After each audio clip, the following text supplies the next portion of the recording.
السلام علیکم ورحمۃ اللہ وبرکاتہ۔ کیا حال ہیں سب عزیز بہنوں کے اور بیٹیوں کے؟ اللہ تعالیٰ سب کو صحت سلامتی ایمان کے ساتھ رکھے۔ اللہ سب بیماروں کو شفائے کاملہ عاجلہ دے دے، سب بے روزگاروں کو بہترین رزق حلال عطا فرما دے، سب بے اولادوں کو نیک اور صالح اولاد عطا فرما دے، اور جن بچوں کے رشتوں کے ہیں ذمہ داریاں ماں باپ پہ، اللہ تعالیٰ ان کو بہترین طریقے سے ادا کرنے کی ہمت طاقت عطا فرمائے اور ان کے لیے بہت آسانیاں کر دے۔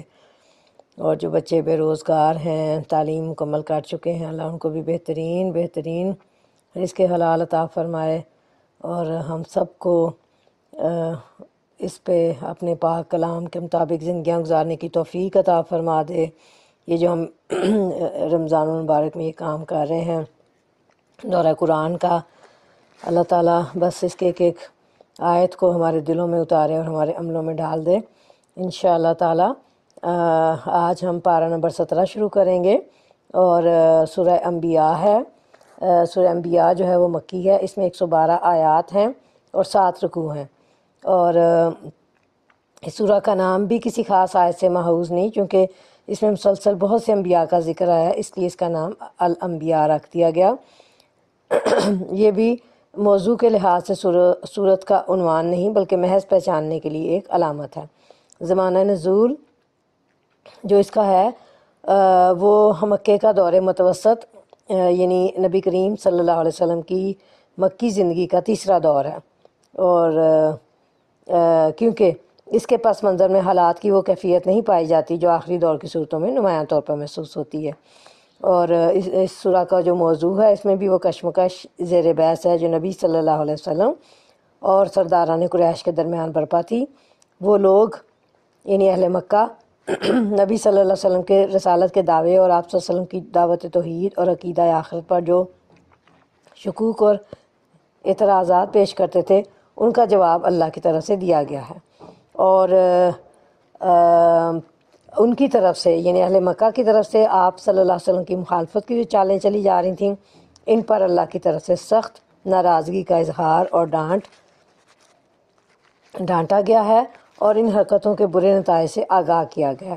وہ یعنی اہل مکہ جس غفلت اور لاپرواہی سے آپ صلی اللہ علیہ وسلم کی دعوت کا استقبال کر رہے تھے، اس پر اللہ نے وارننگ دی ہے، اور آخر میں ان کو یہ احساس دلایا گیا ہے کہ جس شخص کو تم اپنے لیے زحمت اور مصیبت سمجھ رہے ہو، وہ تمہارے لیے دراصل رحمت بن کر آیا ہے۔ سورہ انبیاء شروع کرتے ہیں۔ سبحان اللہ و بحمدہ عدد خلقہ و رضا نفسہ و زنۃ عرشہ و مداد کلمات۔ اللہم صلی علی محمد و علی آل محمد کما صلیت علی ابراہیم و علی آل ابراہیم انک حمید مجید۔ اللہم بارک علی محمد و علی آل محمد کما بارکت علی ابراہیم و علی آل ابراہیم انک حمید مجید۔ رب اشرح لی صدری ویسر لی امری واحلل عقدۃ من لسانی یفقہوا قولی۔ رب زدنی علما۔ سورہ شروع کرتے ہیں۔ بسم اللہ الرحمن الرحیم۔ اقترب للناس حسابهم وهم فی غفلۃ معرضون ما یأتیہم من ذکر من ربهم محدث الا استمعوه وهم یلعبون لاہیۃ قلوبهم واسروا النجوى الذین ظلموا هل هذا الا بشر مثلکم افتأتون السحر وانتم تبصرون۔ صدق اللہ العظیم۔ قریب آ گیا ہے لوگوں کے حساب کا وقت، اور وہ ہیں کہ غفلت میں منہ موڑے ہوئے ہیں، ان کے پاس جو تازہ نصیحت بھی ان کے رب کی طرف سے آتی ہے اس کو بتکلف سنتے ہیں اور کھیل میں پڑے رہتے ہیں، دل ان کے دوسری ہی فکروں میں منہمک ہیں، یعنی دل ان کے لگے ہوئے ہیں کہ دوسری فکروں میں، دوسری چیزوں میں، دوسرے کاموں میں، دوسری باتوں میں۔ ٹھیک ہے جی، اور اس کا دیکھتے ہیں ہم تفسیر کہ حساب سے مراد قیامت ہے جو ہر گھڑی قریب سے قریب تر ہو رہی ہے، اور وہ ہر چیز جو آنے والی ہے قریب ہے، اور ہر انسان کی موت بجائے خود اس کے لیے قیامت ہے۔ علاوہ ازیں گزرے زمانے کے لحاظ سے بھی قیامت قریب ہے، کیونکہ جتنا زمانہ گزر چکا ہے باقی رہ جانے والا زمانہ اس سے کم ہے، اور انسان جو ہیں وہ اس کی تیاری سے غافل ہیں۔ دنیا کی زینتوں میں، رعنائیوں میں، اٹریکشنز میں گم ہیں، ایکٹیویٹیز میں گم ہیں، اور ایمان کے تقاضوں سے بالکل ہی بے خبر ہیں۔ یعنی قرآن جو وقتاً فوقتاً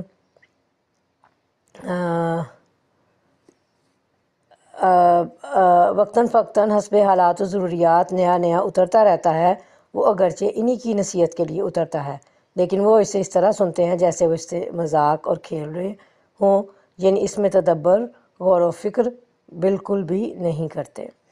اور کیا فرماتے ہیں اللہ؟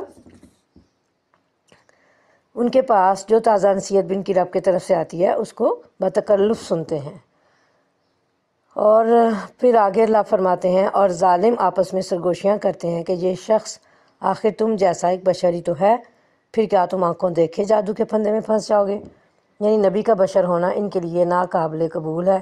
پھر یہ بھی کہتے ہیں کہ تم دیکھ نہیں رہے کہ یہ تو جادوگر ہے، تم اس کے جادو میں دیکھتے بھالتے کیوں پھنستے ہو؟ اور اللہ کیا فرما رہے ہیں ان کے جواب میں؟ رسول نے کہا، میرا رب ہر اس بات کو جانتا ہے جو آسمان اور زمین میں کی جائے، وہ سمیع اور علیم ہے۔ یعنی اللہ تعالیٰ نے اپنی یہ دو بہت ہی زبردست قسم کی صفات جو ہیں وہ یہاں پہ بیان فرمائی ہیں، تو اس میں سے کیا پتہ چلتا ہے ہمیں کہ اللہ رب العالمین تمام بندوں کی باتیں سنتا ہے اور سب کے اعمال سے واقف ہے۔ تم جو جھوٹ بکتے ہو اسے سن رہا ہے، اور میری سچائی کو اور جو دعوت تمہیں دے رہا ہے اس کی حقیقت کو بھی خوب جانتا ہے۔ وہ کہتے ہیں بلکہ یہ پراگندہ خواب ہیں۔ پراگندہ سے مراد کیا ہے ہمیں سمجھ لینا چاہیے کہ ڈسٹرب کرنے والے، پریشان کن، بکھرے ہوئے یہ وہ خواب ہیں، بلکہ یہ اس کی من گھڑت ہے، بلکہ یہ شخص شاعر ہے، ورنہ یہ لائے کوئی نشانی، جس طرح پرانے زمانے کے رسول نشانی کے ساتھ بھیجے گئے تھے، حالانکہ ان سے پہلے کوئی بستی بھی جسے ہم نے ہلاک کیا ایمان نہ لائی۔ اب کیا یہ ایمان لائیں گے؟ اب دیکھیں کہ ان سرگوشی کرنے والے ظالموں نے اسی پر بس نہیں کیا، بلکہ کہا کہ یہ قرآن تو پریشان خوابوں کی طرح پراگندہ افکار کا مجموعہ، بلکہ اس کا اپنا گھڑا ہوا ہے، بلکہ یہ شاعر ہے، یعنی نبی کریم صلی اللہ علیہ وسلم، اور یہ قرآن کتاب ہدایت نہیں، شاعری ہے، یعنی کسی ایک بات پر ان کو قرار نہیں ہے، ہر روز ایک نیا پہلو تلاش کرتے ہیں اعتراضات کا، اور نئی سے نئی قسم کی الزام تراشی کرتے ہیں۔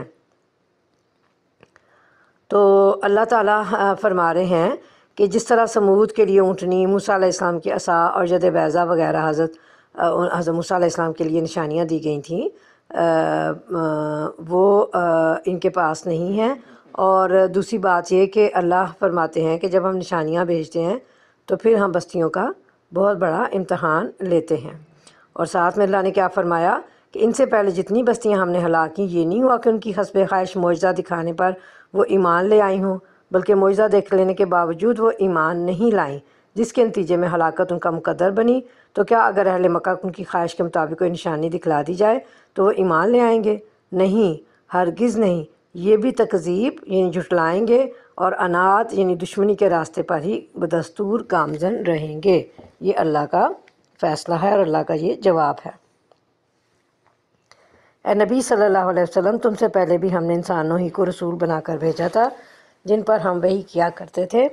تم لوگ اگر علم نہیں رکھتے تو اہل کتاب سے پوچھ لو، ان رسولوں کو ہم نے کوئی ایسا جسم نہیں دیا تھا کہ وہ کھاتے نہ ہوں اور نہ وہ سدا جینے والے تھے۔ پھر دیکھ لو کہ آخرکار ہم نے ان کے ساتھ اپنے وعدے پورے کیے، اور انہیں اور جس چیز کو ہم نے چاہا بچا لیا، اور حد سے گزر جانے والوں کو ہلاک کر دیا۔ یعنی تمام نبی مرد انسان تھے، نہ کوئی غیر انسان کبھی نبی آیا اور نہ غیر مرد۔ گویا نبوت انسانوں کے ساتھ، انسانوں میں بھی مردوں کے ساتھ ہی خاص رہی۔ اس سے معلوم ہوا کہ کوئی عورت نبی نہیں بنی، اس لیے کہ نبوت بھی ان فرائض میں سے ہے جو اب عورت کے طبعی اور فطری دائرہ عمل سے خارج ہے۔ اور ساتھ میں کیا فرمایا اللہ نے کہ آپ جو ہیں دیکھ لیں کہ بلکہ پوچھ لیں ان لوگوں سے جو اہل علم ہیں، یعنی جو اہل کتاب ہیں ان سے پوچھ لیں تو اس سے مراد اہل کتاب ہیں، اہل علم سے مراد جو سابقہ آسمانی کتب کا علم رکھتے تھے، ان سے پوچھ لیجئے کہ پچھلے انبیاء جو گزرے ہیں وہ انسان تھے یا غیر انسان، وہ تمہیں بتلائیں گے کہ تمام انبیاء انسان ہی تھے۔ آگے چلتے ہیں ہم ترجمے کی طرف۔ لوگو، ہم نے تمہاری طرف ایک ایسی کتاب بھیجی ہے جس میں تمہارا ہی ذکر ہے، کیا تم سمجھتے نہیں ہو؟ اس کے جو ہیں وہ بہت سے معنی ہو سکتے ہیں، جیسے کہ اس میں کوئی خواب و خیال کی باتیں تو نہیں ہے قرآن پاک میں، ہے نا، بلکہ وہ جو میری آپ کی زندگی، تمام انسانوں کی زندگی کے ساتھ معاملات ہیں، جذبات ہیں، احساسات ہیں، وہ سب ہی تو اللہ نے بیان فرمائے ہیں۔ اور اللہ فرماتے ہیں کہ تمہارا اپنا ہی ذکر ہے، تمہاری ہی نفسیات، تمہارے ہی معاملات زندگی زیر بحث ہیں، تمہاری فطرت و ساخت اور آغاز اور انجام پر گفتگو ہے، تمہارے ہی ماحول سے وہ نشانیاں چن چن کر پیش کی گئی ہیں جو حقیقت کی طرف اشارہ کر رہی ہیں، اور تمہاری اخلاقی و صاف میں سے فضائل اور قباح، یعنی جو کبھی باتیں ہیں، جو ناپسندیدہ باتیں ہیں، جو غلط باتیں ہیں، ناجائز باتیں ہیں، ان کا فرق نمایاں کر کے دکھایا جا رہا ہے، جس کے صحیح ہونے پر تمہارے اپنے ضمیر گواہی دیتے ہیں۔ ان سب باتوں میں ایسی کیا چیز ہے جو پیچیدہ ہے اور اس کو سمجھنے سے تمہاری عقل جو ہے وہ عاجز ہے۔ آگے اللہ فرماتے ہیں، کتنی ظالم بستیاں ہیں جن کو ہم نے پیس کر رکھ دیا، ان کے بعد دوسری کسی قوم کو اٹھایا، جب ان کو ہمارا عذاب محسوس ہوا تو لگے وہاں سے بھاگنے، کہا گیا بھاگو نہیں، جاؤ اپنے انہی گھروں اور عیش کے سامانوں میں جن کے اندر تم چین کر رہے تھے، شاید کہ تم سے پوچھا جائے۔ کہنے لگے، ہائے ہماری کم بختی، بے شک ہم خطاوار تھے، اور وہ یہی پکارتے رہے یہاں تک کہ ہم نے ان کو کھلیان کر دیا، زندگی کا ایک شرارہ تک ان میں نہ رہا۔ بہت ہی سخت آیات ہیں یہ، اور دیکھتے ہیں ان کو۔ یعنی ان قوموں نے اپنے حواس، یعنی اپنی جو فیلنگز تھیں ان کے ذریعے سے ادراک کر لیا، پہچان لیا، یعنی جب انہوں نے عذاب یا اس کے آثار کو آتے ہوئے آنکھوں سے دیکھ لیا، یا کڑک گرج کی آواز سن کر معلوم کر لیا، تو اس سے بچنے کے لیے رائے فرار ڈھونڈنے لگے۔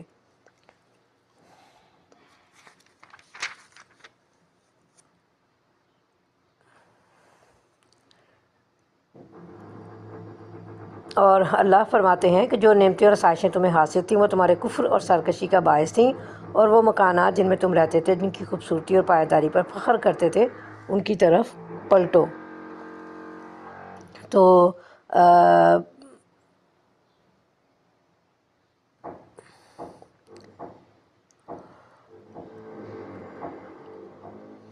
اور اس عذاب کے بعد تمہارا حال احوال تو پوچھ لیا جائے کہ تم پر کیا بیتی، کس طرح بیتی اور کیوں بیتی۔ یہ سوال بطور طنز اور مذاق کے ہیں، ورنہ ہلاکت کے شکنجے میں کسے جانے کے بعد وہ جواب دینے کی پوزیشن میں ہی کب رہتے تھے۔ ہم نے ان پر آسمان اور زمین کو، ہم نے اس آسمان اور زمین کو اور جو کچھ اس میں ہے کھیل کے طور پر نہیں بنایا ہے۔ اگر ہم کوئی کھلونا بنانا چاہتے اور بس یہی کچھ ہمیں کرنا ہوتا تو اپنے ہی پاس سے کر لیتے، مگر ہم تو باطل پر حق کی چوٹ لگاتے ہیں جو اس کا سر توڑ دیتی ہے اور وہ دیکھتے دیکھتے مٹ جاتا ہے، اور تمہارے لیے تباہی ہے ان باتوں کی وجہ سے جو تم بناتے ہو۔ یعنی اگر کھیلنا ہی تھا تو کھلونے بنانے کے لیے تو اللہ تعالیٰ ہی کافی تھے۔ اس صورت میں یہ ظلم تو ہرگز نہ کیا جاتا کہ خام خواہ ایک ذی حس اور ذی شعور ذمہ دار مخلوق کو پیدا کیا جاتا، اس کے درمیان پھر حق و باطل کی یہ کشمکش اور کھینچا تانیاں کرائی جاتی، اور محض اپنے لطف اور تفریح کے لیے اللہ تعالیٰ فرما رہے ہیں کہ ہم اپنے نیک بندوں کو بلا وجہ تکلیفوں میں ڈالتے۔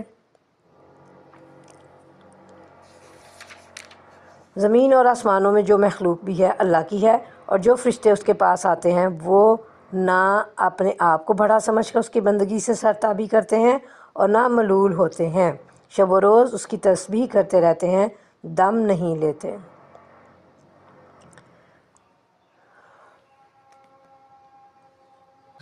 یعنی اللہ کی بندگی کرنا ان کو ناگوار بھی نہیں ہے کہ بعد دل نخواستہ بندگی کرتے کرتے وہ ملول ہو جاتے ہوں، اور احکام الہی بجا لانے میں ان کو تھکان بھی لاحق نہیں ہوتی۔ کیا ان لوگوں کے بنائے ہوئے عرضی خدا ایسے ہیں کہ بے جان کو جان بخش کر اٹھا کھڑا کرتے ہوں؟ اگر آسمان و زمین میں ایک اللہ کے سوا دوسرے خدا بھی ہوتے تو زمین اور آسمان دونوں کا نظام بگڑ جاتا۔ پس پاک ہے اللہ رب العرش ان باتوں سے جو یہ لوگ بنا رہے ہیں، وہ اپنے کاموں کے لیے کسی کے آگے جواب دہ نہیں اور سب جواب دہ ہیں۔ کیا اسے چھوڑ کر انہوں نے دوسرے خدا بنا لی ہیں؟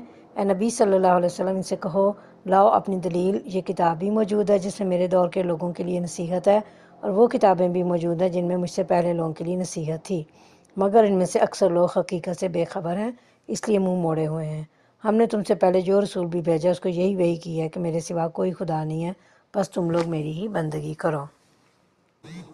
ذکر سے مراد قرآن پاک ہے، اور دوسرے ذکر سے یہاں سابقہ کتب آسمانی مراد ہے۔ مطلب یہ ہے کہ قرآن میں اور اسے قبل کی دیگر کتابوں میں سب میں صرف ایک ہی معبود کی الوہیت اور ربوبیت کا ذکر ملتا ہے، لیکن یہ مشرکین اس حق کو تسلیم کرنے کے لیے تیار نہیں ہیں اور بدستور اس توحید سے منہ موڑے ہوئے ہیں۔ اور اللہ فرما رہے ہیں کہ تمام جو پیغمبر ہیں وہ اسی توحید کا پیغام لے کر آئے دنیا میں۔ یہ کہتے ہیں رحمان اولاد رکھتا ہے، سبحان اللہ، وہ یعنی فرشتے تو بندے ہیں جنہیں عزت دی گئی ہے، اس کے حضور بڑھ کر نہیں بولتے اور بس اس کے حکم پر عمل کرتے ہیں۔ جو کچھ ان کے سامنے ہے اسے بھی وہ جانتا ہے، اور جو کچھ ان سے اوجھل ہے اس سے بھی وہ باخبر ہے۔ وہ کسی کی سفارش نہیں کرتے بجز اس کے جس کے حق میں سفارش سننے پر اللہ راضی ہو۔ یہاں پہ مشرکین کا رد ہے ان کے خیالات کا، ان کے عقائد کا، جو فرشتوں کو اللہ کی بیٹیاں کہا کرتے تھے۔ فرمایا وہ بیٹیاں نہیں، اس کے ذی عزت بندے اور اس کے فرما بردار ہیں۔ علاوہ ازیں بیٹے اور بیٹیوں کی ضرورت اس وقت پڑتی ہے جب عالم پیری میں یعنی بڑھاپے میں ضعف اور کمزوری کا آغاز ہو جاتا ہے، تو اس وقت اولاد سہارا بن جاتی ہے۔ اس لیے اولاد کو عصائے پیری یعنی بڑھاپے کی لاٹھی سے تعبیر کیا جاتا ہے۔ لیکن بڑھاپا اور کمزوری ایسے عوارض ہیں جو انسان کو لاحق ہوتے ہیں۔ اللہ تعالیٰ کی ذات ان تمام کمزوریوں کوتاہیوں سے پاک ہے، اس لیے اسے اولاد کی یا کسی بھی سہارے کی ضرورت ہی کیا ہے۔ اور آگے معلوم ہوا کہ انبیاء صالحین کے علاوہ فرشتے بھی سفارش کریں گے۔ حدیث صحیح سے بھی اس کی تائید ہوتی ہے، لیکن یہ سفارش انہی کے حق میں ہوگی جن کے لیے اللہ تعالیٰ پسند فرمائے گا۔ اور ظاہر بات ہے کہ اللہ تعالیٰ سفارش اپنے نافرمان بندوں کے لیے نہیں، صرف گناہ گار مگر فرما بردار بندوں یعنی اہل ایمان و توحید کے لیے ہی پسند فرمائے گا۔ اور جو فرشتے ہیں وہ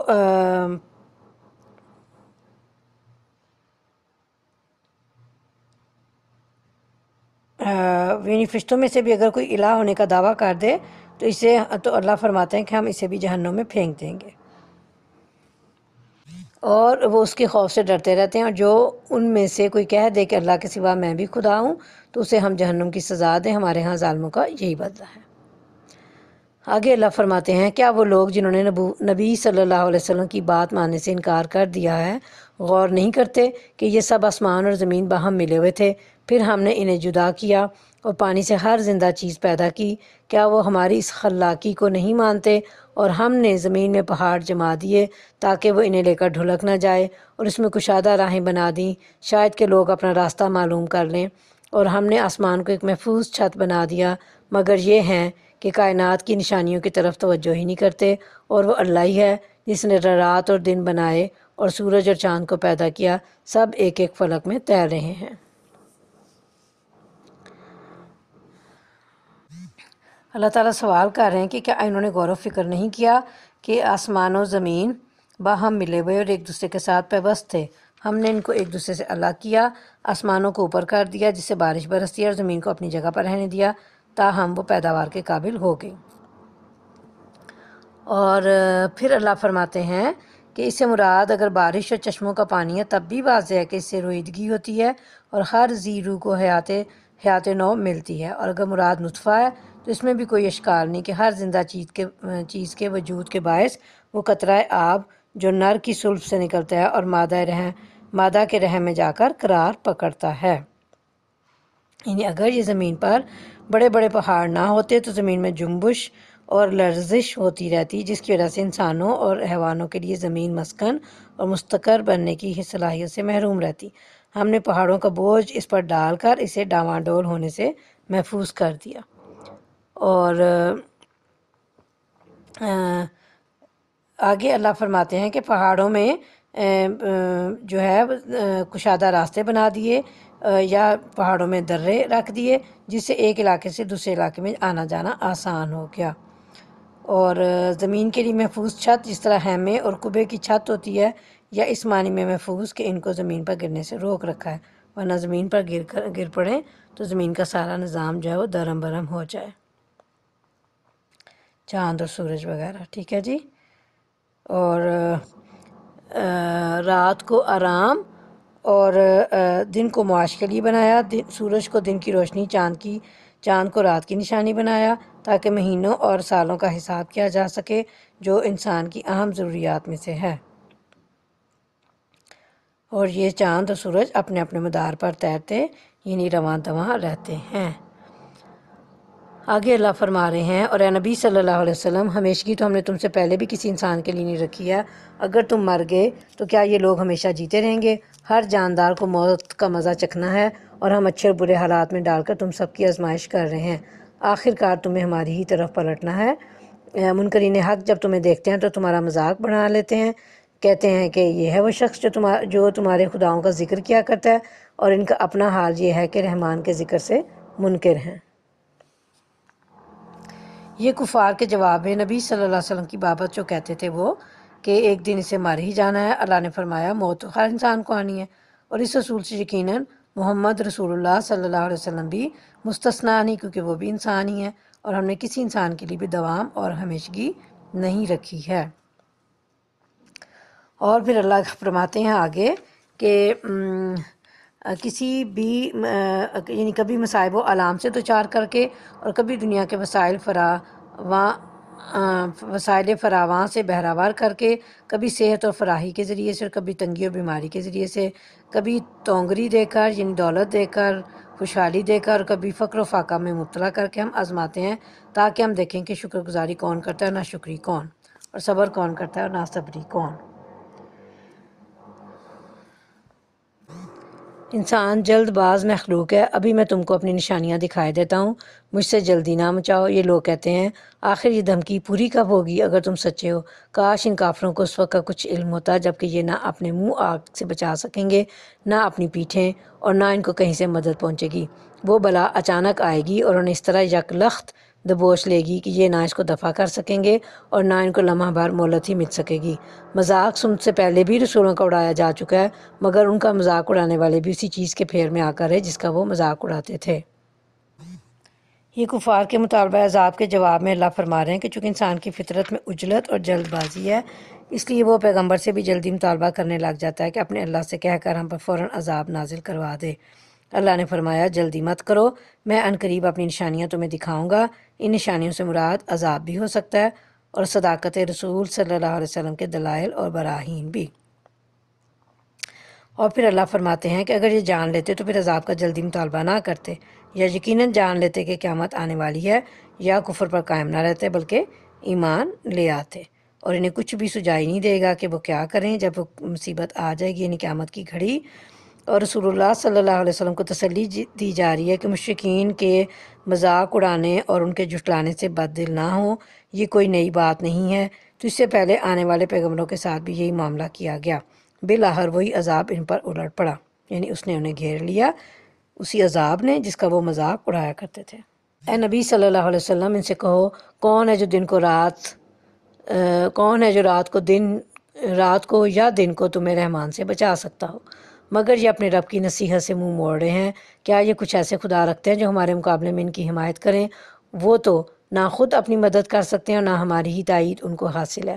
اصل بات یہ ہے کہ ان لوگوں کو اور ان کے آباء و اجداد کو ہم زندگی کا سر و سامان دیے چلے گئے، یہاں تک ان کو دن لگ گئے،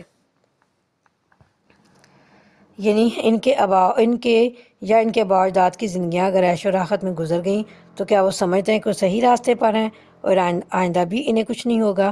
بلکہ یہ چند روزہ زندگی کا آرام تو ہمارے اصول مہلت کا ایک حصہ ہے، اس سے کسی کو دھوکہ اور فریب میں مبتلا نہیں ہونا چاہیے۔ مگر کیا انہیں نظر نہیں آتا کہ ہم زمین کو مختلف سمتوں سے گھٹاتے چلے آ رہے ہیں؟ پھر کیا یہ غالب آ جائیں گے؟ ان سے کہہ دو کہ میں تو وحی کی بنا پر تمہیں متنبع کر رہا ہوں، مگر بہرے پکار کو نہیں سنا کرتے جبکہ انہیں خبردار کیا جائے۔ یعنی زمین میں ہماری غالب طاقت کی کار فرمائی کے آثار علانیہ نظر آتے ہیں کہ اچانک کبھی قحط کی شکل میں، کبھی سیلاب کی شکل میں، کبھی زلزلے کی شکل میں، کبھی سردی یا گرمی کی شکل میں کوئی بلا ایسی آ جاتی ہے جو انسان کے سب کیے دھرے پر پانی پھیر دیتی ہے۔ ہزاروں لاکھوں آدمی مر جاتے ہیں، بستیاں تباہ ہو جاتی ہیں، لہلہاتی کھیتیاں غارت ہو جاتی ہیں، پیداوار گھٹ جاتی ہے، تجارتوں میں کساد بازاری آنے لگتی ہے، غرض انسان کے وسائل زندگی میں کبھی کسی طرف سے کمی واقع ہو جاتی ہے، کبھی کسی طرف سے، اور انسان اپنا سارا زور لگا کر بھی ان نقصانات کو نہیں روک سکتا۔ اور اگر تیرے رب کا عذاب ذرا سا انہیں چھو جائے تو ابھی چیخ اٹھیں کہ ہائے ہماری کم بختی، بے شک ہم خطاوار تھے۔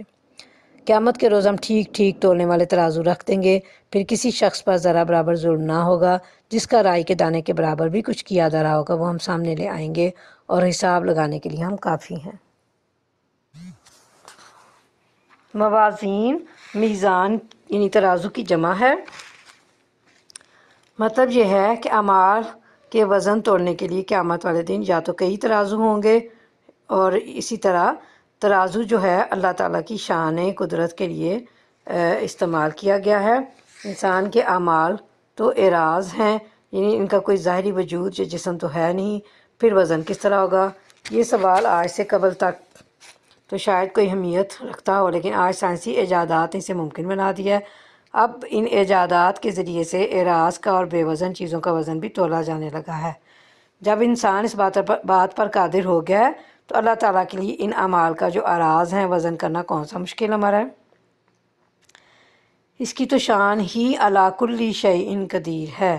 علاوہ ازیں یہ بھی ممکن ہے کہ انسانوں کو دکھلانے کے لیے ان اعراض کو وہ اجسام میں بدل دے اور پھر وزن کرے۔ پہلے ہم موسیٰ علیہ السلام اور ہارون علیہ السلام کو فرقان اور روشنی اور ذکر عطا کر چکے ہیں، ان متقی لوگوں کی بھلائی کے لیے جو بے دیکھے اپنے رب سے ڈریں اور جن کو حساب کی اس گھڑی کا کھٹکا لگا ہوا ہو۔ اور اب یہ بابرکت ذکر ہم نے تمہارے لیے نازل کیا ہے، پھر کیا تم اس کو قبول کرنے سے عاری ہو؟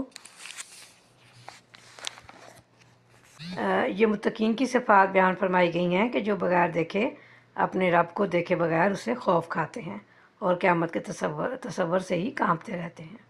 اور یہ نصیحت و برکت والا قرآن بھی اللہ نے فرمایا کہ یہ قرآن جو یاد دہانی حاصل کرنے والے کے لیے ذکر اور نصیحت اور خیر و برکت کا حامل ہے، اسے بھی ہم نے ہی اتارا ہے۔ تم اس کے منزل من اللہ یعنی اللہ کی طرف سے نازل ہونے سے کیوں انکار کرتے ہو، جبکہ تمہیں اعتراف ہے کہ تورات اللہ کی طرف سے نازل کردہ کتاب ہے۔ اس سے بھی پہلے ہم نے ابراہیم علیہ السلام کو اس کی ہوش مندی بخشی تھی اور ہم اس کو خوب جانتے تھے۔ یاد کرو وہ موقع جب کہ اس نے اپنے باپ اور اپنی قوم سے کہا تھا کہ یہ مورتیں کیسی ہیں جن کے تم لوگ گرویدہ ہو رہے ہو؟ انہوں نے جواب دیا، ہم نے اپنے باپ دادا کو ان کی عبادت کرتے پایا ہے۔ اس نے کہا، تم بھی گمراہ ہو اور تمہارے باپ دادا بھی سری گمراہی میں پڑے ہوئے تھے۔ انہوں نے کہا، کیا تو ہمارے سامنے اپنے اصلی خیالات پیش کر رہا ہے یا مذاق کر رہا ہے؟ اس نے جواب دیا، نہیں، بلکہ فی الواقع تمہارا رب وہی ہے جو زمین اور آسمانوں کا رب اور ان کا پیدا کرنے والا ہے، اس پر میں تمہارے سامنے گواہی دیتا ہوں۔ اور خدا کی قسم میں تمہاری غیر موجودگی میں ضرور تمہارے بتوں کی خبر لوں گا۔ چنانچہ اس نے ان کو ٹکڑے ٹکڑے کر دیا اور صرف ان کے بڑے کو چھوڑ دیا تاکہ شاید وہ اس کی طرف رجوع کریں۔ انہوں نے آ کر بتوں کا یہ حال دیکھا تو کہنے لگے، ہمارے خداؤں کا یہ حال کس نے کر دیا؟ بڑا ہی کوئی ظالم تھا وہ۔ تماثیل یا تمثال کی جمع ہے۔ یہ اصل میں کسی چیز کی ہو نقل کرنے کو کہتے ہیں، جیسے پتھر کا مجسمہ یا کاغذ اور دیوار وغیرہ پر کسی کی تصویر۔ یہاں مراد وہ مورتیاں ہیں جو حضرت ابراہیم علیہ السلام کی قوم نے اپنے معبودوں کی بنا رکھی تھیں اور جن کی وہ عبادت کرتے تھے۔ یعنی جس طرح آج بھی جہالت و خرافات میں پھنسے مسلمانوں کو بدعات اور رسومات جاہلیہ سے روکا جائے تو وہ جواب دیتے ہیں کہ ہم انہیں کس طرح چھوڑ دیں جبکہ ہمارے آباء و اجداد بھی یہی کچھ کرتے رہے ہیں، اور یہی جواب وہ حضرات دیتے تھے۔ یہ اس لیے کہا گیا کہ انہوں نے اس سے قبل توحید کی یہ آواز ہی نہیں سنی تھی۔ انہوں نے سوچا پتہ نہیں ابراہیم علیہ السلام ہمارے ساتھ مذاق تو نہیں کر رہا، تو انہوں نے جواب دیا کہ میں مذاق نہیں کر رہا بلکہ ایک ایسی چیز پیش کر رہا ہوں جس کا علم و یقین مجھے حاصل ہے، اور وہ یہ کہ تمہارا معبود یہ مورتیاں نہیں بلکہ وہ رب ہے جو آسمان اور زمین کا مالک اور ان کا پیدا کرنے والا ہے۔ اور حضرت ابراہیم علیہ السلام نے اپنے دل میں عزم کیا، اور بعض کہتے ہیں کہ آہستہ سے کہا بھی کہ میں تمہارے ان بتوں کو جو ہے وہ ان کی خبر لوں گا، یعنی انہیں توڑ پھوڑ دوں گا۔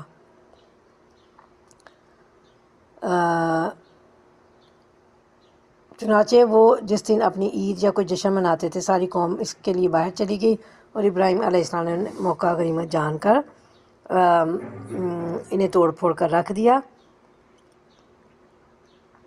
اور صرف ایک بڑا بت چھوڑ دیا۔ بعض کہتے ہیں کہ کلہاڑی اس کے ہاتھ میں پکڑا دی تاکہ وہ اس سے پوچھے۔ یعنی جب وہ جشن سے فارغ ہو کر آئے تو دیکھا کہ معبود تو ٹوٹے پڑے ہیں، تو کہنے لگی یہ تو کوئی بڑا ہی ظالم شخص تھا جس نے یہ حرکت کی۔ ان میں سے بعض لوگوں نے کہا کہ ہم نے ایک نوجوان کو ان کا ذکر کرتے سنا تھا جس کا نام ابراہیم ہے۔ انہوں نے کہا تو پکڑ لاؤ اسے سب کے سامنے تاکہ لوگ دیکھ لیں اس کی کیسی خبر لی جاتی ہے۔ ابراہیم علیہ السلام کے آنے پر انہوں نے پوچھا کیوں ابراہیم، تو نے ہمارے خداؤں کے ساتھ یہ حرکت کی ہے؟ اس نے جواب دیا بلکہ یہ سب کچھ ان کے اس سردار نے کیا ہے، انہی سے پوچھ لو اگر یہ بولتے ہوں۔ یہ سن کر وہ لوگ اپنے ضمیر کی طرف پلٹے اور اپنے دلوں میں کہنے لگے واقعی تم خود ہی ظالم ہو، مگر پھر ان کی مت پلٹ گئی اور بولے تو جانتا ہے کہ یہ بولتے نہیں ہیں۔ ابراہیم علیہ السلام نے کہا پھر کیا تم اللہ کو چھوڑ کر ان چیزوں کو پوج رہے ہو جو نہ تمہیں نفع پہنچانے پر قادر ہیں نہ نقصان؟ تف ہے تم پر اور تمہارے ان معبودوں پر جن کو تم اللہ کو چھوڑ کر پوجا کر رہے ہو، کیا تم کچھ بھی عقل نہیں رکھتے؟ انہوں نے کہا جلا ڈالو اس کو اور حمایت کرو اپنے خداؤں کی اگر تمہیں کچھ کرنا ہے۔ ہم نے کہا اے آگ ٹھنڈی ہو جا اور سلامتی بن جا ابراہیم علیہ السلام پر۔ چنانچہ ابراہیم علیہ السلام کو مجمع عام میں لایا گیا اور ان سے پوچھا گیا۔ حضرت ابراہیم علیہ السلام نے جواب دیا کہ یہ کام تو اس بڑے بت نے کیا ہے، اگر یہ ٹوٹے ہوئے بت بول کر بتلا سکتے ہیں تو ذرا ان سے پوچھو تو صحیح۔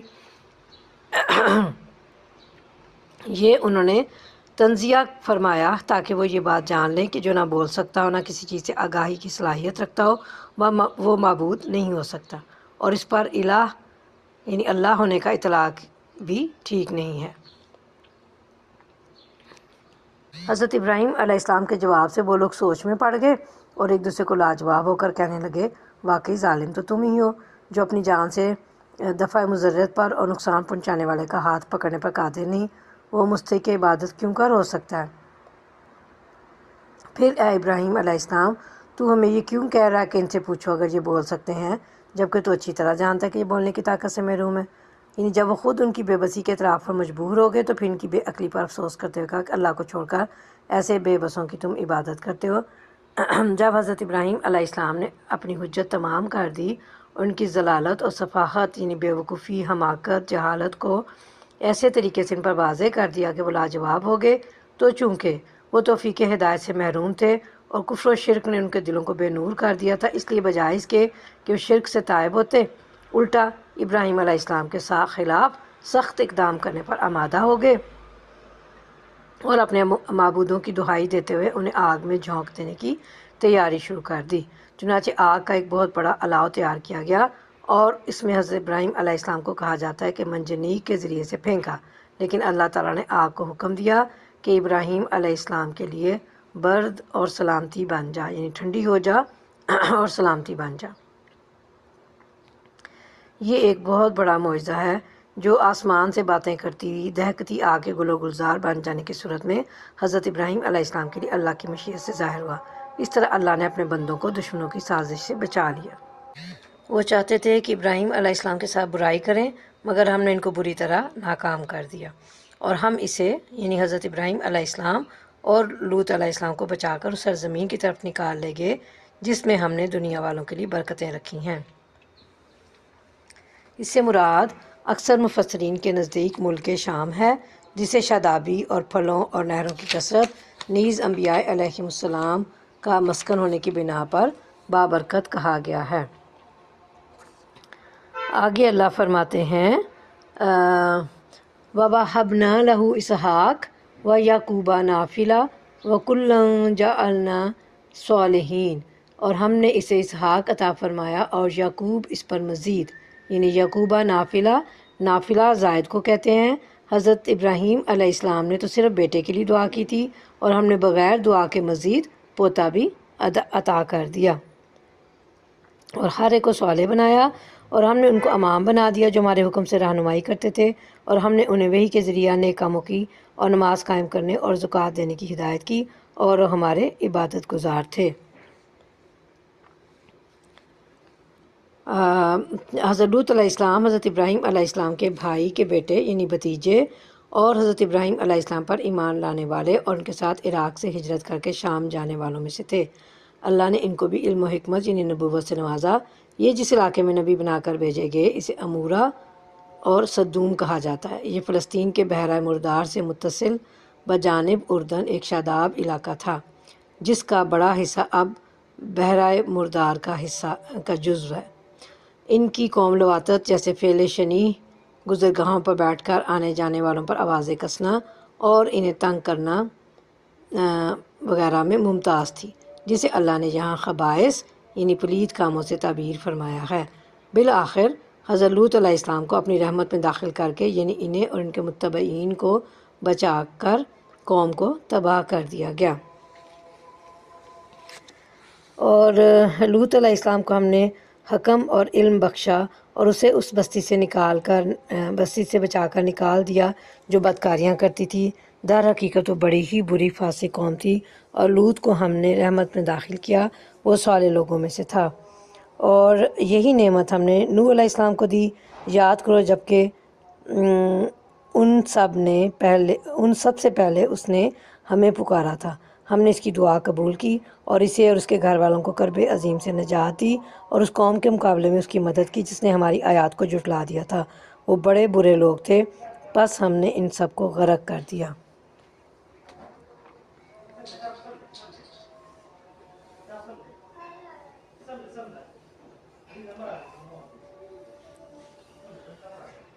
اور اسی نعمت سے ہم نے داؤد و سلیمان علیہ السلام کو سرفراز کیا۔ یاد کرو وہ موقع جب کہ دونوں ایک کھیت کے مقدمے میں فیصلہ کر رہے تھے جس میں رات کے وقت دوسرے لوگوں کی بکریاں پھیل گئی تھیں، اور ہم ان کی عدالت خود دیکھ رہے تھے۔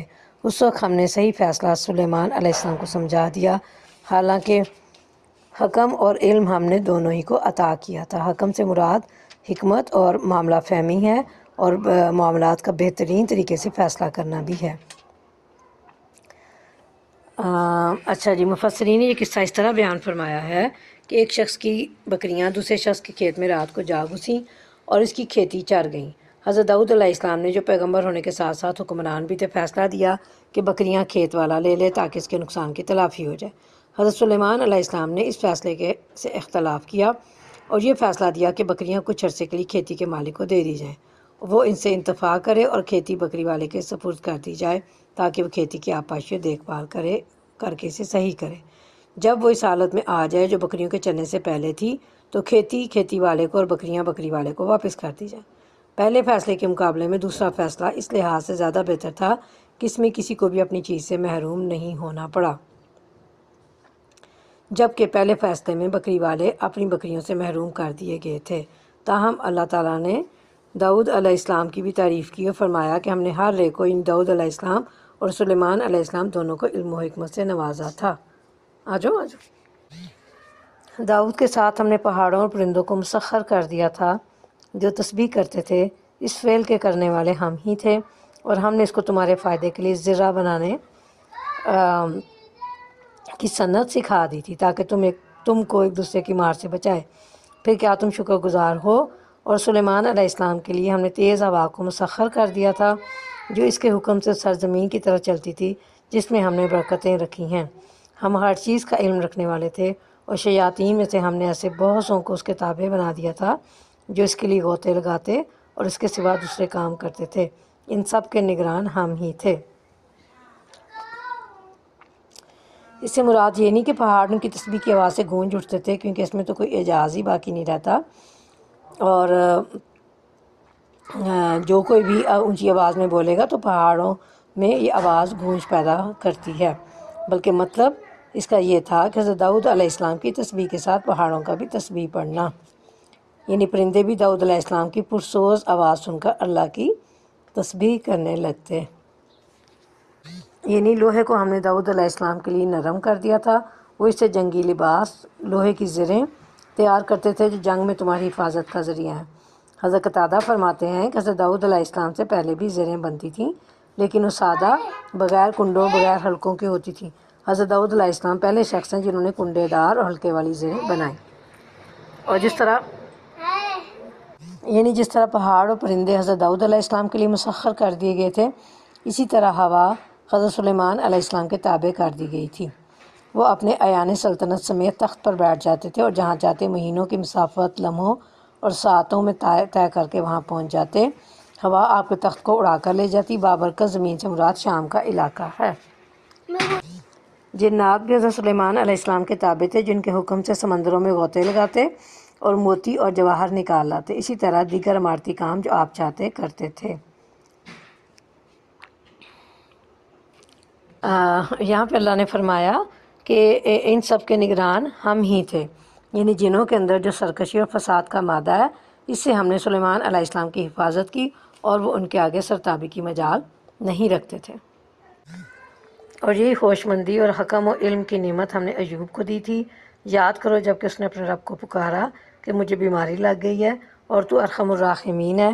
ہم نے اس کی دعا قبول کی اور جو تکلیف اسے تھی اس کو دور کر دیا، اور صرف اس کے اہل و عیال ہی اس کو نہیں دیے بلکہ ان کے ساتھ اتنے ہی اور بھی دیے اپنی خاص رحمت کے طور پر، اور اس لیے کہ یہ ایک سبق ہو عبادت گزاروں کے لیے۔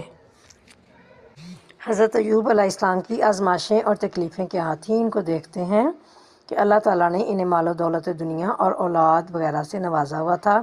بطور آزمائش اللہ تعالیٰ نے ان سے یہ سب نعمتیں چھین لیں، حتیٰ کہ جسمانی صحت سے بھی محروم اور بیماریوں میں گھر کر رہ گئے۔ بالآخر کہا جاتا ہے کہ 18 سال کی آزمائشوں کے بعد بارگاہ الہی میں دعا کی، اللہ نے دعا قبول فرمائی اور صحت کے ساتھ مال و اولاد پہلے سے 2 گنا عطا فرمائے۔ اور یہی نعمت اسماعیل اور ادریس اور ذوالکفل علیہ السلام کو دی کہ یہ سب صابر لوگ تھے۔ ان کو ہم نے اپنی رحمت میں داخل کیا کہ وہ صالحوں میں تھے۔ اور مچھلی والے کو بھی ہم نے نوازا۔ یاد کرو جب کہ وہ بگڑ کر چلا گیا اور سمجھا تھا کہ ہم اس پر گرفت نہ کریں گے۔ آخر کو اس نے تاریکیوں میں سے پکارا، نہیں ہے کوئی خدا مگر تو، پاک ہے تیری ذات، بے شک میں نے قصور کیا۔ جو دعا تھی حضرت یونس علیہ السلام کی، لا الہ الا انت سبحانک انی کنت من الظالمین، تو اسے ہم دیکھتے ہیں۔ مچھلی والے سے مراد حضرت یونس علیہ السلام ہے، جو اپنی قوم سے ناراض ہو کر اور انہیں عذاب الہی کی دھمکی دے کر اللہ کے حکم کے بغیر ہی وہاں سے چال دیے تھے، جس پر اللہ نے ان کی گرفت فرمائی اور انہیں مچھلی کا لقمہ بنا دیا۔ یہ اس کی تفصیل اور سورہ یونس میں دیکھ چکے ہیں ہم، اور سورہ صافات میں بھی آگے آئے گی۔ اور حضرت یونس علیہ السلام جو ہے متعدد اندھیروں میں گر گئے، رات کا اندھیرا، سمندر کا اندھیرا اور مچھلی کے پیٹ کا اندھیرا۔ اور ہم نے یونس علیہ السلام کی دعا قبول کی اور اس اندھیروں سے اور مچھلی کے پیٹ سے نجات دی، اور جو بھی مومن ہمیں اس طرح شدائد اور مصیبتوں میں پکارے گا ہم اسے نجات دیں گے۔ نبی صلی اللہ علیہ وسلم نے فرمایا، جامع ترمذی کی حدیث ہے کہ جس مسلمان نے بھی اس دعا کے ساتھ کسی معاملے کے لیے دعا مانگی تو اللہ تعالیٰ نے اسے قبول فرمایا ہے۔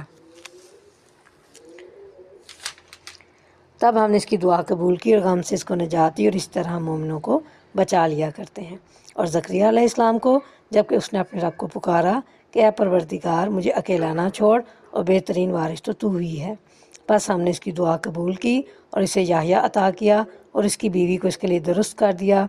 یہ لوگ نیکی کے کاموں میں دوڑ دھوپ کرتے تھے اور ہمیں رغبت اور خوف کے ساتھ پکارتے تھے اور ہمارے آگے جھکے ہوئے تھے۔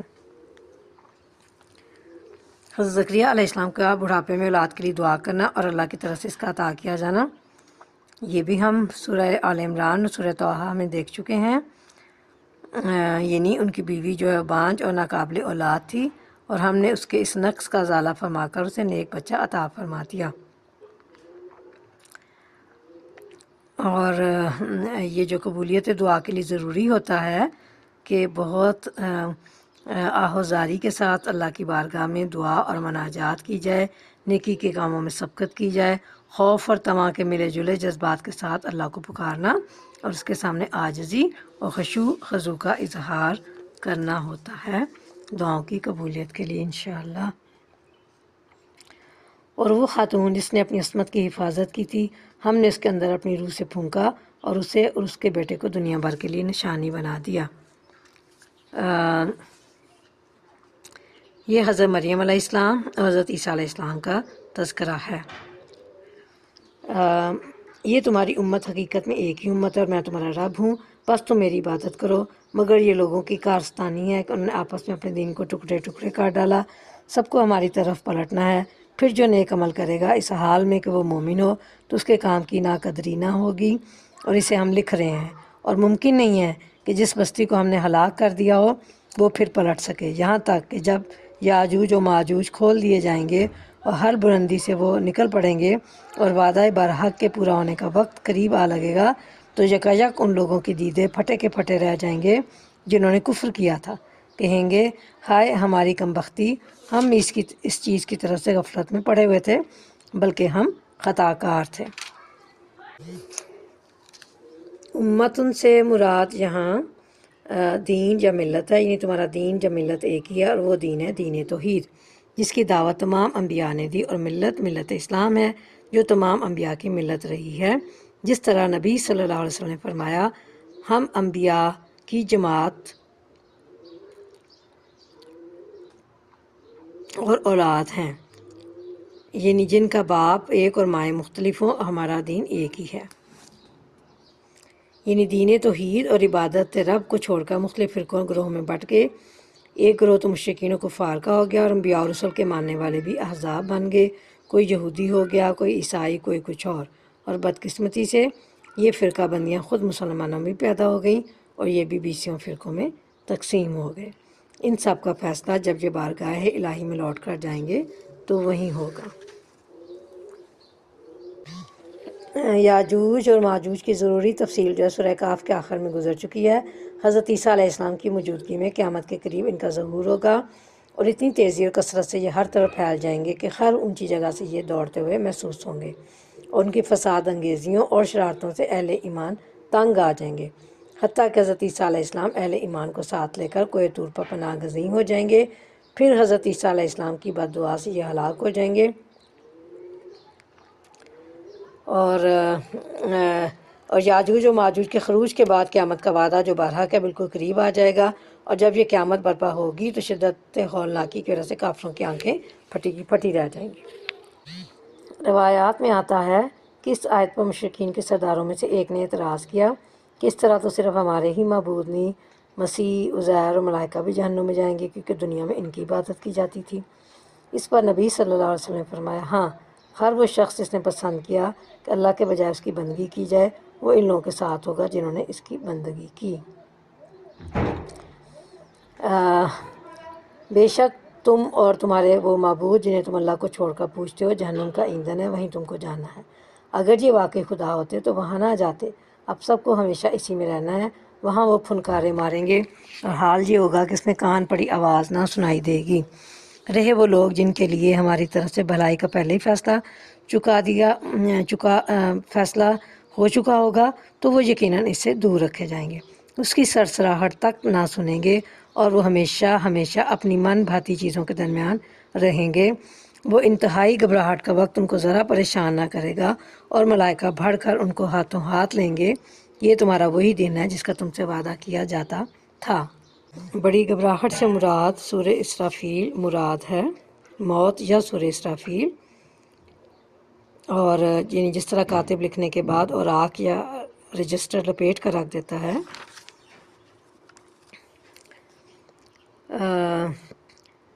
اور یہ مطلب ہے کہ کاتب کے لیے لکھے ہوئے کاغذات کو لپیٹ لینا جس طرح آسان ہے، اسی طرح اللہ کے لیے آسمان کی وسعتوں کو اپنے ہاتھ میں سمیٹ لینا کوئی مشکل امر نہیں ہے۔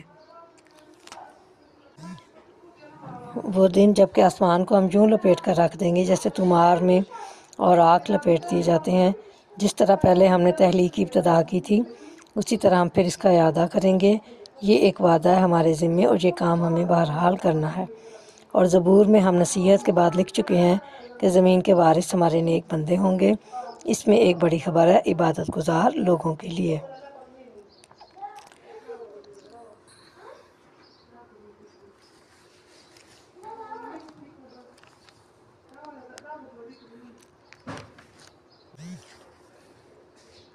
زبور سے مراد زبور ہی ہے، یعنی وہ کتاب جو اللہ کی طرف سے نازل ہوئی تھی، اور آسمانی کتابوں میں بھی یہ بات لکھی جاتی رہی ہے کہ زمین کے وارث نیک بندے ہوں گے، اور مسلمان جب تک اللہ کے نیک بندے رہے وہ دنیا میں با اقتدار اور سرخرو رہے، اور آئندہ بھی جب کبھی وہ اس صفت کے حامل ہوں گے، اس وعدہ الہی کے مطابق زمین کا اقتدار انہی کے پاس ہوگا۔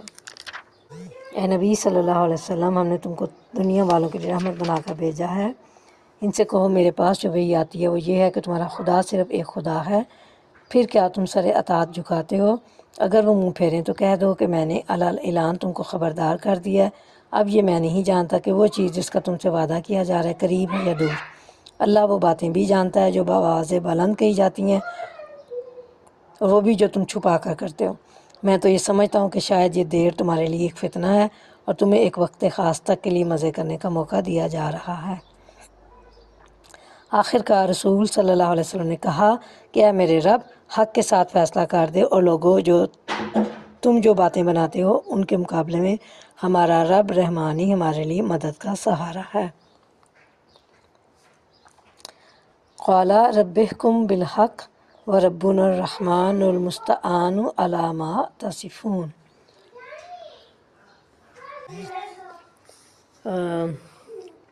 تمام جہان والوں کے لیے رحمت بنا کر بھیجا اللہ نے نبی کریم صلی اللہ علیہ وسلم کو، تو اس کا مطلب یہ ہے کہ جو آپ صلی اللہ علیہ وسلم کی رسالت پر ایمان لے گا اس نے گویا اس رحمت کو قبول کر لیا اور اللہ کی اس نعمت کا شکر ادا کیا، نتیجتاً دنیا و آخرت کی سعادتوں سے ہمکنار ہوگا۔ اور اس میں یہ واضح کیا گیا ہے کہ اصل رحمت توحید کو اپنا لینا اور شرک سے بچ جانا ہے، یعنی جس طرح میں جانتا ہوں کہ تم میری دعوت توحید و اسلام سے منہ پھیر کر میرے دشمن ہو، اسی طرح تمہیں بھی معلوم ہونا چاہیے کہ میں بھی تمہارا دشمن ہوں، اور ہماری تمہاری آپس میں کھلی جنگ ہے۔ جی یعنی اس وعدہ الہی میں تاخیر میں نہیں جانتا کہ تمہاری آزمائش کے لیے یا ایک خاص وقت تک فائدہ اٹھانے کے لیے مہلت ہے، یعنی میری بابت جو تم مختلف باتیں کرتے رہتے ہو یا اللہ کے لیے اولاد ٹھہراتے ہو، ان سب باتوں کے مقابلے میں وہ رب ہی مہربانی کرنے والا اور وہی مدد کرنے والا ہے۔ وما علینا الا البلاغ المبین۔ سورہ انبیاء ختم ہو گئی ہماری۔ پارہ نمبر 17 ہمارا چل رہا ہے اقترب للناس، اور سورہ حج اس میں شروع کرتے ہیں۔ اب ہم سورہ حج مکمل ہوگی تو ہمارا پارہ نمبر 17 بھی ساتھ ہی مکمل ہو جائے گا انشاءاللہ تعالیٰ۔ اور سورہ حج جو ہے مدنی ہے، یعنی مدینہ میں نازل ہوئی نبی کریم صلی اللہ علیہ وسلم پر، اس کی 78 آیات ہیں اور 10 رکوع ہیں۔ ٹھیک ہے جی، تو ہم سورہ حج کو دیکھتے ہیں۔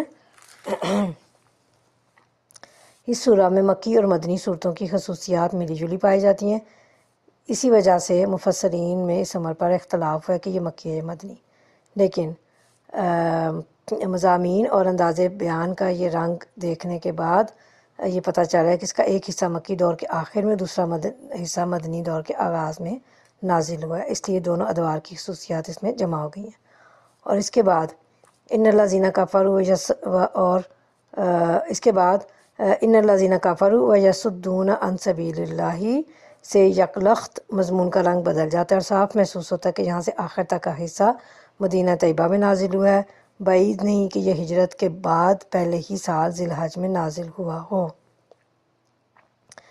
کیونکہ آیات 25 تا 41 یعنی 25 سے 41 کا مضمون اسی بات کی نشاندہی کرتا ہے۔ اور اس وقت مہاجرین ابھی تازہ تازہ ہی اپنے گھر بار چھوڑ کر مدینے میں آئے تھے، حج کے زمانے میں ان کو اپنا شہر اور حج کا اجتماع یاد آ رہا ہوگا، اور یہ بات بری طرح کھل رہی ہوگی کہ مشرکین قریش نے ان پر مسجد حرام کا راستہ تک بند کر دیا ہے۔ اس زمانے میں وہ اس بات کے بھی منتظر ہوں گے کہ جن ظالموں نے ان کو گھروں سے نکالا، مسجد حرام کی زیارت سے محروم کیا اور اللہ کا راستہ اختیار کرنے پر ان کی زندگی تک دشوار کر دی، ان کے خلاف جنگ کرنے کی اجازت مل جائے۔ تو سورہ حج شروع کرتے ہیں۔ اعوذ باللہ من الشیطان الرجیم، بسم اللہ الرحمن الرحیم۔ یا ایہا الناس اتقوا ربکم ان زلزلۃ الساعۃ شیء عظیم یوم ترونہا تذہل کل مرضعۃ عما ارضعت وتضع كل ذات حمل حملها وترى الناس سكارى وما هم بسكارى ولكن عذاب اللہ شدید۔ صدق اللہ العظیم۔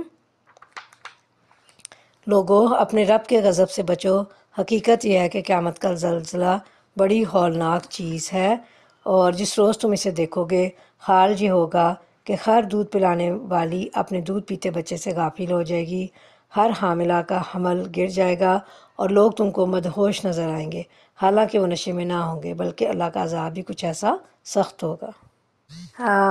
یہ آغاز جو ہوا ہے سورہ حج کا، تو آغاز میں ہی جو زلزلے کا ذکر ہے، اس کے نتائج دوسری آیت میں بتائے گئے ہیں۔ اس کا مطلب لوگوں پر سخت خوف، دہشت و گھبراہٹ کا طاری ہونا ہے۔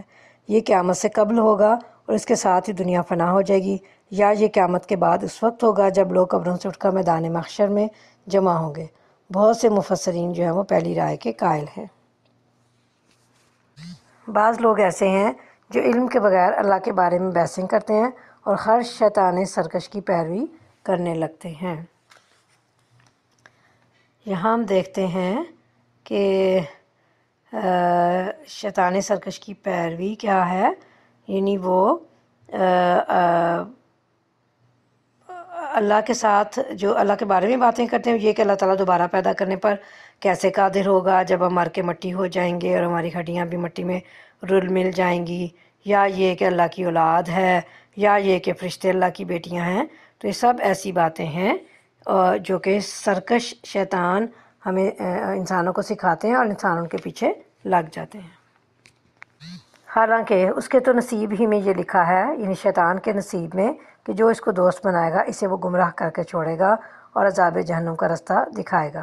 لوگو، اگر تمہیں زندگی بعد موت کے بارے میں کچھ شک ہے تو تمہیں معلوم ہو کہ ہم نے تم کو مٹی سے پیدا کیا، پھر نطفے سے، پھر خون کے لوتھڑے سے، پھر گوشت کی بوٹی سے جو شکل والی بھی ہوتی ہے اور بے شکل بھی۔ یہ ہم اس لیے بتا رہے ہیں تاکہ تم پر حقیقت واضح کریں۔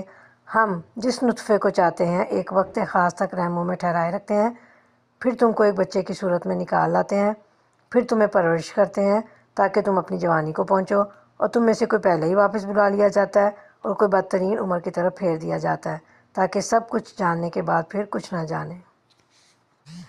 اللہ رب العالمین نے یہاں انسان کی تخلیق کے مختلف مراحل بیان فرمائے ہیں، اور پھر اللہ تعالیٰ فرما رہے ہیں کہ کچھ لوگوں کو بلوغت یا کمال عقل یا کمال قوت و تمیز کی عمر جو 30 سے 40 سال ہے اس وقت بلا لیا جاتا ہے، یا کچھ کو پھر بعد میں بلایا جاتا ہے، اور کچھ کو بڑھاپے میں قوائے انسانی میں ضعف اور انحطاط کے ساتھ عقل کا کمزور ہونا، حافظہ کا کمزور ہونا، یادداشت کا کمزور ہونا، اور عقل و فہم میں بچے کی طرح ہو جانا ہے۔ تو یہ ساری کیفیات اس پر طاری ہوتی ہیں، اور یہ حالت پھر انسان کی ہو جاتی ہے۔ اور پھر آگے اللہ فرماتے ہیں کہ اور تم دیکھتے ہو کہ زمین سوکھی پڑی ہے، پھر جہاں ہم نے اس پر میਂہ برسایا کہ یکایک وہ پھبک اٹھی، یعنی اس میں سے پھول، اس میں سے گھاس پھوس وغیرہ اگنے لگ گئی اور پھول گئی، اور اس نے ہر قسم کی خوش منظر نباتات اگلنی شروع کر دی۔ یہ سب کچھ اس وجہ سے ہے کہ اللہ ہی حق ہے، اور وہ مردوں کو زندہ کرتا ہے، اور وہ ہر چیز پر قادر ہے، اور یہ اس بات کی دلیل ہے کہ قیامت کی گھڑی آ کر رہے گی، اس میں کسی شک کی گنجائش نہیں، اور اللہ ضرور ان لوگوں کو اٹھائے گا جو قبروں میں جا چکے ہیں۔ یہ اللہ تعالیٰ نے مردوں کو دوبارہ زندہ کرنے پر اللہ نے اپنی صفت بیان فرمائی ہے زندہ کرنے کی، کہ اللہ تعالیٰ اس پر قادر ہیں۔ پہلی دلیل جو ذکر کی وہ ایک ذات ایک حقیقی قطرہ پانی سے انسانی پیکر تراش سکتا ہے اور ایک حسین وجود عطا کر سکتا ہے، اور اس کے مختلف مراحل سے گزارتا ہوا بڑھاپے کی ایسے سٹیج پر پہنچا سکتا ہے جہاں اس کے جسم سے لے کر اس کی ذہنی و دماغی صلاحیتیں سب کمزوری کا شکار ہو جاتی ہیں۔ اور تو وہ رب جو ہے جو اتنا کچھ کر سکتا ہے انسان کے ساتھ، کیا اس کے لیے دوبارہ زندگی عطا کر دینا مشکل ہے؟ یقیناً جو ذات انسان کو ان مراحل سے گزار سکتی ہے وہی ذات مرنے کے بعد بھی اسے دوبارہ زندہ کر کے ایک نیا قالب اور نیا وجود بخش سکتی ہے، اور اسی کی دلیل کے لیے بنجر زمین کی مثال دی گئی ہے۔ بعض اور لوگ ایسے ہیں جو کسی علم اور ہدایت اور روشنی بخشنے والی کتاب کے بغیر گردن اکڑائے ہوئے اللہ کے بارے میں جھگڑتے ہیں تاکہ لوگوں کو رائے خدا سے بھٹکا دیں۔ ایسے شخص کے لیے دنیا میں رسوائی ہے اور قیامت کے روز اس کو ہم آگ کے عذاب کا مزہ چکھائیں گے۔ یہ ہے تیرا وہ مستقبل جو تیرے اپنے ہاتھوں نے تیرے لیے تیار کیا ہے، ورنہ اللہ اپنے بندوں پر ظلم کرنے والا نہیں ہے۔ اس میں اس شخص کی کیفیت بیان کی گئی ہے جو بغیر کسی عقلی اور نقلی دلیل کے اللہ کے بارے میں جھگڑتا ہے کہ وہ تکبر اور اعراض کرتے ہوئے اپنی گردن موڑتے ہوئے پھرتا ہے۔ اعراض یعنی لاپرواہی، اگنور کرنا اللہ کی قدرت کو، اللہ کی طاقت کو، اللہ کی ذات کو، اللہ کی صفات کو۔ اور آگے اللہ فرماتے ہیں اور لوگوں میں کوئی ایسا ہے جو کنارے پر رہ کر اللہ کی بندگی کرتا ہے، اگر فائدہ ہوا تو مطمئن ہو گیا اور جو کوئی مصیبت آ گئی تو الٹا پھر گیا، اس کی دنیا بھی گئی اور آخرت بھی، یہ ہے صریح خسارہ۔ پھر وہ اللہ کو چھوڑ کر ان کو پکارتا ہے جو نہ اس کو نقصان پہنچا سکتے ہیں نہ فائدہ، یہ ہے گمراہی کی انتہا۔ وہ ان کو پکارتا ہے جن کا نقصان ان کے نفع سے قریب تر ہے، بدترین ہے اس کا مولا اور بدترین ہے اس کا رفیق۔ کنارے پر کھڑا ہونے سے مراد یہ ہے کہ اسے قرار اور ثبات نہیں، یعنی اس کے قدموں میں یعنی وہ ثابت قدم نہیں ہے، وہ اسٹیبل نہیں ہے اور وہ ڈبل مائنڈڈ ہے اور ہر وقت وہ بے چین رہتا ہے۔ اور جو شخص اللہ کے دین، اپنے دین نے اسلام کے بارے میں شک میں پڑتا ہے اور ڈبل مائنڈڈ ہوتا ہے، اس کا حال ایسا ہے کہ اسے پھر اللہ تعالیٰ استقامت نصیب نہیں، یعنی اسے اسٹیبلٹی اللہ تعالیٰ نہیں دیتے، کیونکہ اس کی نیت صرف دنیاوی مفادات کی رہتی ہے، اور دنیاوی مفادات ملتے رہیں تو ٹھیک ہے، دوسری صورت میں وہ پھر اپنے آبائی دین یعنی کفر و شرک کی طرف لوٹ جاتا ہے۔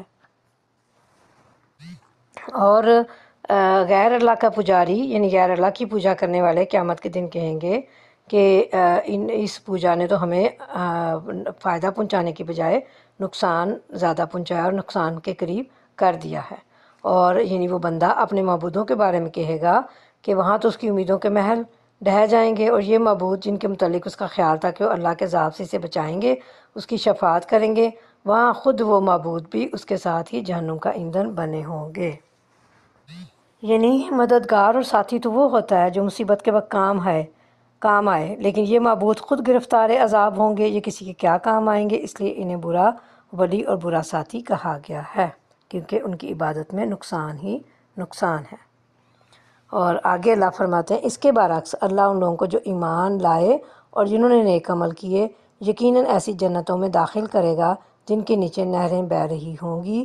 اللہ کرتا ہے جو کچھ چاہتا ہے۔ جو شخص یہ گمان رکھتا ہو کہ اللہ دنیا اور آخرت میں اس کی کوئی مدد نہ کرے گا، اسے چاہیے کہ ایک رسی کے ذریعے آسمان تک پہنچ کر شگاف لگائے، پھر دیکھ لے کہ آیا اس کی تدبیر کسی ایسی چیز کو رد کر سکتی ہے جو اس کو ناگوار ہے۔ یعنی جو بندہ شک رکھتا ہے اللہ کے بارے میں، وہ ایک رسہ لے کر آسمان پر چڑھ جائے اور آسمان سے جو وحی یا مدد آتی ہے اس کا سلسلہ ختم کر دے، اگر وہ کر سکتا ہے، اور دیکھے کہ کیا اس کے بعد اس کا کلیجہ ٹھنڈا ہو گیا، یعنی اسے سکون آ گیا ہے کہ اس کی یہ تدبیر اسے اس چیز کو رد کر سکتی ہے جو اسے پسند نہیں ہے، یعنی نبی کریم صلی اللہ علیہ وسلم کی دعوت کا پھیلنا اور بڑھنا۔ اچھا جی، آگے اللہ فرماتے ہیں ایسی کھلی کھلی باتوں کے ساتھ ہم نے اس قرآن کو نازل کیا ہے اور ہدایت اللہ جسے چاہتا ہے دیتا ہے۔ جو لوگ ایمان لائے اور جو یہودی ہوئے اور صابئی اور نصارہ اور مجوس اور جن لوگوں نے شرک کیا، ان سب کے درمیان اللہ قیامت کے روز فیصلہ کر دے گا، ہر چیز اللہ کی نظر میں ہے۔ یہاں مراد جو ہے مجوس سے مراد ایران کے آتش پرست ہیں جو دو خداؤں کے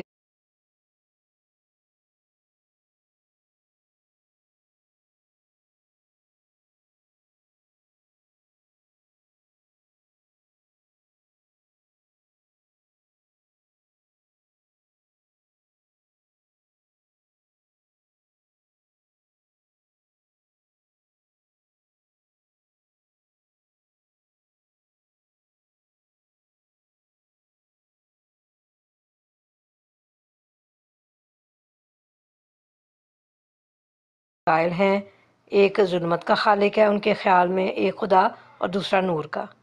اچھا جی، اور اس میں اللہ تعالیٰ نے سارے گمراہ فرقوں کے علاوہ بھی اللہ کے ساتھ شرک کا ارتکاب کرنے والے جتنے لوگ ہیں ان سب کو شامل فرما دیا ہے۔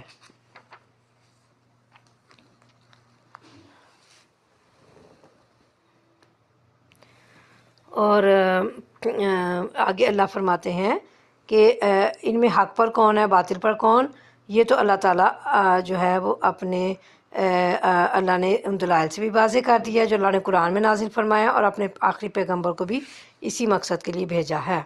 اور یہاں فیصلے سے مراد وہ سزا ہے جو اللہ تعالیٰ باطل پرستوں کو قیامت والے دن دے گا، تو اس سزا سے بھی واضح ہو جائے گا کہ دنیا میں حق پر کون تھا اور باطل پر کون کون۔ یہ فیصلہ محض حاکمانہ اختیارات کے زور پر نہیں ہوگا بلکہ عدل اور انصاف کے مطابق ہوگا، کیونکہ اللہ باخبر ہستی ہے، اسے ہر چیز کا علم ہے۔ آگے اللہ فرماتے ہیں کیا تم دیکھتے نہیں ہو کہ اللہ کے آگے سر مسجود ہیں وہ سب جو آسمانوں میں ہیں اور جو زمین میں ہیں، سورج اور چاند اور تارے اور پہاڑ اور درخت اور جانور اور بہت سے انسان اور بہت سے وہ لوگ بھی جو عذاب کے مستحق ہو چکے ہیں، اور جسے اللہ ذلیل و خوار کر دے اسے پھر کوئی عزت دینے والا نہیں ہے۔ اللہ کرتا ہے جو کچھ چاہتا ہے۔ یہ جو آیت ختم ہو رہی ہے یہاں پہ ان اللہ یفعل ما یشاء، تو یہ آیت سجدہ ہے، یعنی کفر اختیار کرنے کا نتیجہ ذلت و رسوائی اور آخرت کا دائمی عذاب ہے، جس سے بچا کر کافروں کو عزت دینے والا کوئی نہیں ہوگا۔ آگے اللہ فرما رہے ہیں یہ دو فریق ہیں جن کے درمیان اپنے رب کے معاملے میں جھگڑا ہے۔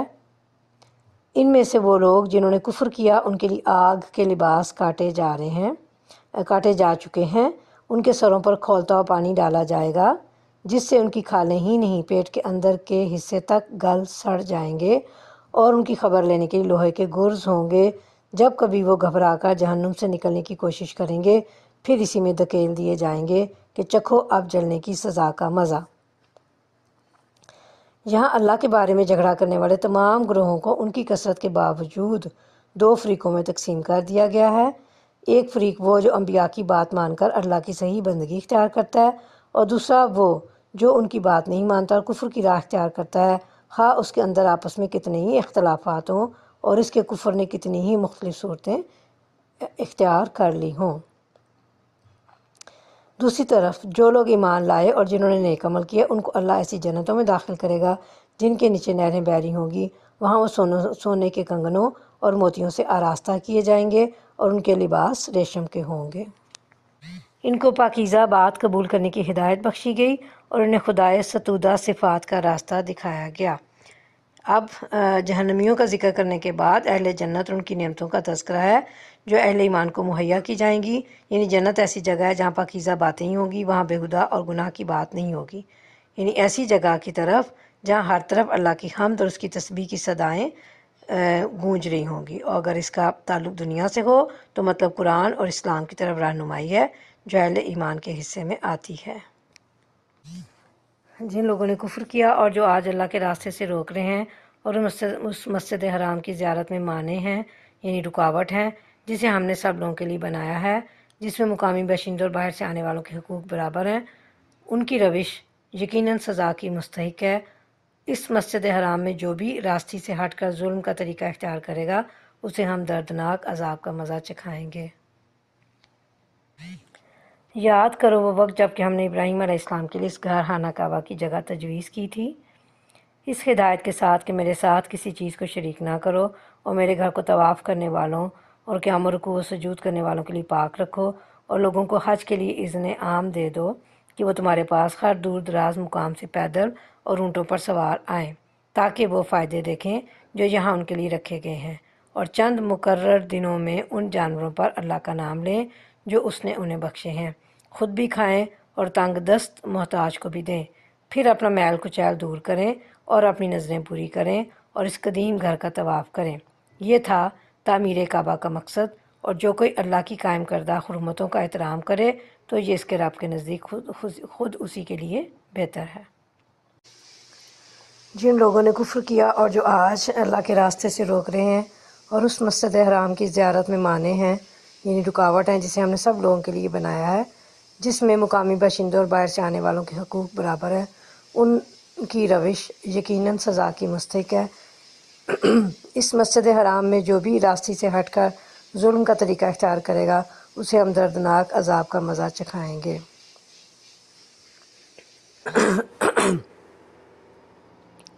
جہاں تک خاص مسجد حرام کا تعلق ہے، جسے حرم مکی کہا گیا یہاں، تو اس کی بابت تو یہ متفقہ ہے کہ اس میں مقیم و غیر مقیم، ملکی یا آفاقی سب کا حصہ مساوی ہے، یعنی بلا کسی تفریق کے ہر شخص رات و دن کے کسی حصے میں عبادت کر سکتا ہے۔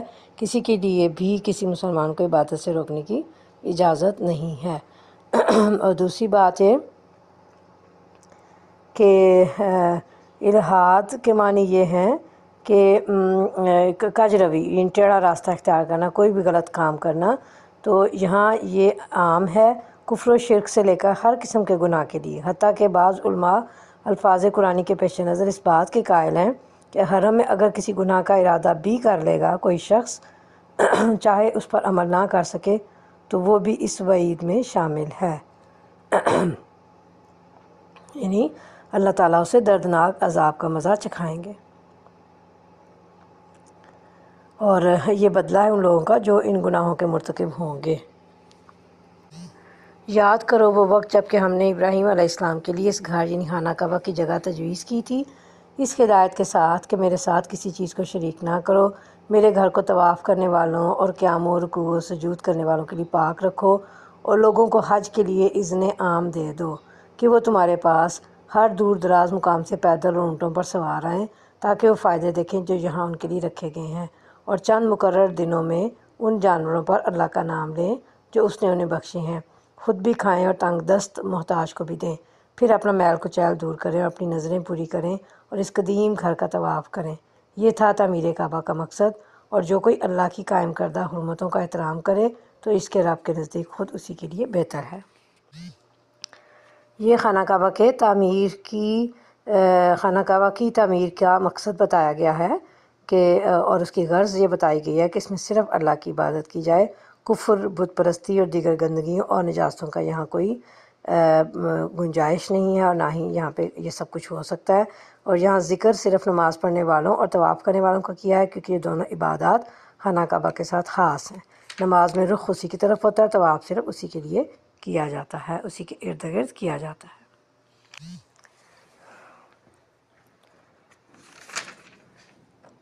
یہاں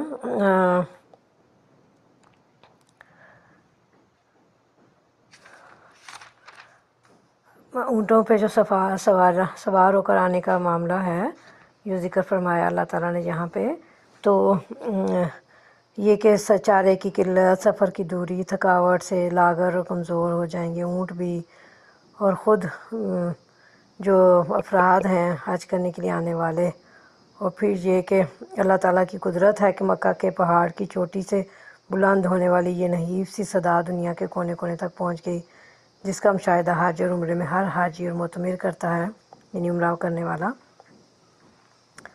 اور جو فائدے اللہ نے یہاں پہ فرمائے ہیں وہ دینی بھی ہیں، یعنی نماز، طواف و مناسک حج عمرہ کے ذریعے سے اللہ کی مغفرت و رضا حاصل کی جائے، تو یہ ہمارا دینی فائدہ ہو گیا، اور دنیاوی میں تجارت و کاروبار سے مال و اسباب بے دنیا بھی میسر آ جاتے ہیں، یہ ہمارا دنیاوی فائدہ ہو گیا۔ تو یہ بہیمۃ الانعام جو فرمایا، پالتو چوپائے سے مراد اونٹ، گائے، بکری اور بھیڑ، دمبے وغیرہ ہیں، ان پر اللہ کا نام لینے کا مطلب ان کو ذبح کرنا ہے، جو اللہ کا نام لے کر ہی کیا جاتا ہے۔ اور ایام معلومات سے مراد ذبح کے ایام یعنی ایام تشریق ہیں، جو یوم النحر یعنی 10 ذی الحج اور 3 دن اس کے بعد ہیں، یعنی 11، 12، 13 ذی الحج تک قربانی کی جا سکتی ہے۔ عام طور پر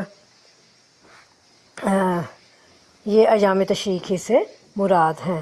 اور پھر یہ کہ 10 ذی الحج کو جمرہ عقبہ یعنی جمرہ کبریٰ یعنی سب سے بڑا جو ہے شیطان، اس کو کنکریاں مارنے کے بعد حاجی کو جو ہے وہ رعایت ہو جاتی ہے، یعنی جس کے بعد وہ احرام کھول دیتا ہے، اور بیوی سے مباشرت کے سوا دیگر و تمام کام جو اس کے لیے جائز ہو جاتے ہیں جو حالت احرام میں ممنوع ہوتے ہیں۔ اور میل کچیل دور کرنے کا مطلب ہے کہ بالوں، ناخنوں وغیرہ کو صاف کر لے، تیل، خوشبو استعمال کر لے، سلے ہوئے کپڑے پہن لے۔ اور اگر کوئی نظر مانی ہو، جیسے لوگ مان لیتے ہیں کہ اگر اللہ نے ہمیں اپنے مقدس گھر کی زیارت نصیب فرمائی تو ہم فلاں نیکی کا کام کریں گے۔ اور پھر یہ عتیق جو بولا گیا، اللہ نے فرمایا یہاں پہ لفظ کہ معنی قدیم کے ہیں، مراد خانہ کعبہ ہے، یعنی خلق، یہ پورے بال منڈوا دینا، یا تقصیر یعنی چھوٹے کروا دینا، کہ بعد طواف افادہ کر لے، جسے طواف زیارت بھی کہتے ہیں، اور یہ حج کا رکن ہے جو وقوف عرفہ اور جمرہ عقبہ یعنی کبریٰ کو کنکریاں مارنے کے بعد کیا جاتا ہے۔ اور تمہارے لیے مویشی جانور حلال کیے گئے،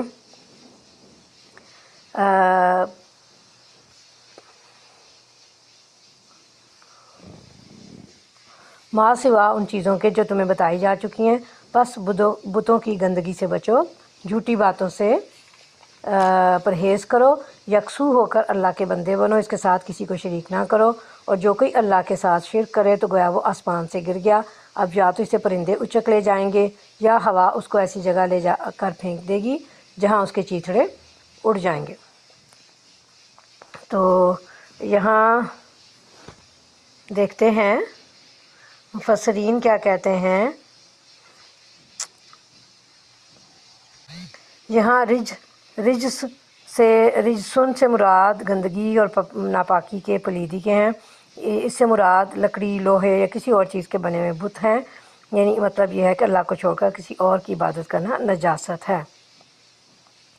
جھوٹی بات میں جھوٹی بات کے علاوہ جھوٹی قسم بھی ہے، جس کو حدیث پاک میں شرک اور حقوق والدین کے بعد تیسرے نمبر پر کبیرہ گناہوں میں شامل کیا گیا ہے، اور اللہ جن چیزوں سے پاک ہے وہ اس کی طرف منسوب کی جائیں، یہ سب سے بڑا جھوٹ ہوگا۔ پھر آگے اللہ فرماتا ہے حنفاء، حنیفن کی جمع ہے جس کے معنی ہے مائل ہونا، ایک طرف ہونا، یک رخ ہو جانا، اور یعنی شرک سے توحید کی طرف، کفر و باطل سے اسلام و دین حق کی طرف مائل ہوتے ہوئے خالص اللہ کی عبادت کرتے ہوئے۔ اور یہاں جو اللہ نے فرمایا کہ اس سے جو شرک اللہ کے ساتھ کسی کو شریک کرے گا تو گویا وہ آسمان سے گر گیا، تو اس سے جس طرح بڑے چھوٹے پرندے چھوٹے جانوروں کو نہایت تیزی سے جھپٹا مار کر انہیں نوچ کھاتے ہیں، یا ہوائیں کسی کو دور دراز جگہوں پر پھینک دیں اور کسی کو اس کا سراغ نہ ملے، دونوں صورتوں میں تباہی اس کا مقدر ہے۔ اور انسان جو ہے اگر صرف اللہ کی عبادت کرتا ہے تو وہ سلامت فطرت ہے اور طہارت نفس کے اعتبار سے وہ پاکیزگی کی بلندی پر ہے، اور جو ہی وہ شرک کا ارتکاب کرتا ہے تو گویا اپنے آپ کو بلندی سے پستی میں اور صفائی سے گندگی اور کیچڑ میں پھینک لیتا ہے۔ آگے اللہ فرماتے ہیں یہ ہے اصل معاملہ، اسے سمجھ لو، اور جو اللہ کے مقرر کردہ شعائر کا احترام کرے تو یہ دلوں کے تقویٰ سے ہے۔ تو شاعر جو شعیرہ کی جمع ہے، اس کے معنی علامت اور نشانی کے ہیں، اور اس سے مراد یہ ہے کہ ایک مسلمان کا امتیاز اور تشخص جو ہے وہ جن چیزوں سے قائم ہوتا ہے، ان اسلام کے نمایاں امتیازی کاموں سے مسلمان کی پہچان ہوتی ہے، اور دوسرے اہل مذاہب سے اسے الگ پہچان لیا جاتا ہے۔ ٹھیک ہے جی۔ اسی طرح صفا مروہ پہاڑیوں کو بھی شاعر اللہ کہا گیا کہ مسلمان حج و عمرہ میں ان کے درمیان صحیح کرتے ہیں۔ تمہیں ایک وقت مقرر تک ان ہدی کے جانوروں سے فائدہ اٹھانے کا حق ہے، پھر ان کے قربان کرنے کی جگہ اسی قدیم گھر کے پاس ہے۔ فائدہ اٹھانے سے مراد سواری ہے، دودھ ہے، مزید نسل ہے اور اون وغیرہ ہے، یعنی ذبح ہونے تک ہم ان سے یہ جو فائدے اللہ نے ذکر فرمائے ہیں یہ حاصل کر سکتے ہیں۔ ہر امت کے لیے ہم نے قربانی کا ایک قاعدہ مقرر کر دیا ہے تاکہ اس امت کے لوگ ان جانوروں پر اللہ کا نام لیں جو اس نے ان کو بخشے ہیں۔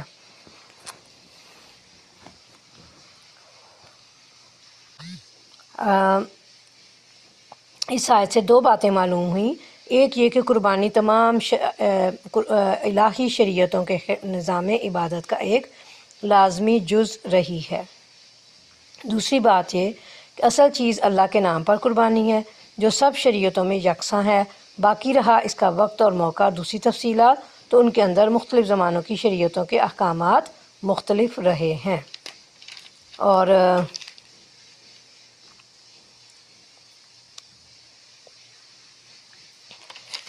آگے جو فرمایا کہ ان پر اللہ کا نام لینے سے مراد ان کو ذبح کرتے ہوئے اللہ کا نام لینا ہے۔ اونٹ کو پہلے کھڑا کر کے اس کے حلقوم میں نیزہ مارا جاتا ہے، اس کو نہر کرنا کہتے ہیں۔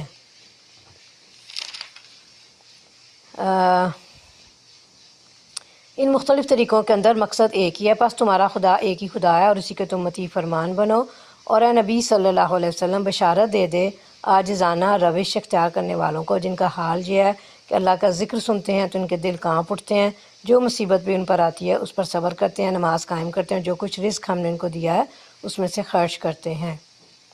اور قربانی کے اونٹوں کو ہم نے تمہارے لیے شعائر اللہ میں شامل کیا ہے، تمہارے لیے ان میں بھلائی ہے، پس انہیں کھڑا کر کے ان پر اللہ کا نام لو، اور جب قربانی کے بعد ان کی پیٹھیں زمین پر ٹک جائیں، یعنی اس سے مراد یہ ہے کہ وہ زمین پر گر جائیں، بلکہ یہ بھی ہے کہ وہ گر کر ٹھہر جائیں، یعنی تڑپنا بند کر دیں اور ان کی جان پوری طرح نکل جائے، تو ان میں سے خود بھی کھاؤ اور ان کو بھی کھلاؤ جو قناعت کیے بیٹھے ہیں، اور ان کو بھی جو اپنی حاجت پیش کریں۔ ان جانوروں کو ہم نے اس طرح تمہارے لیے مسخر کیا ہے تاکہ تم شکریہ ادا کرو، نہ ان کے گوشت اللہ کو پہنچتے ہیں نہ خون، مگر اسے تمہارا تقویٰ پہنچتا ہے۔ اس نے ان کو تمہارے لیے اس طرح مسخر کیا تاکہ اس کی بخشی ہدایت پر تم اس کی تکبیر کرو، اور اے نبی صلی اللہ علیہ وسلم بشارت دے دے نیکوکار لوگوں کو۔ یقیناً اللہ مدافعت کرتا ہے ان لوگوں کی طرف سے جو ایمان لائے ہیں، یقیناً اللہ کسی خائن کافر نعمت کو پسند نہیں کرتا۔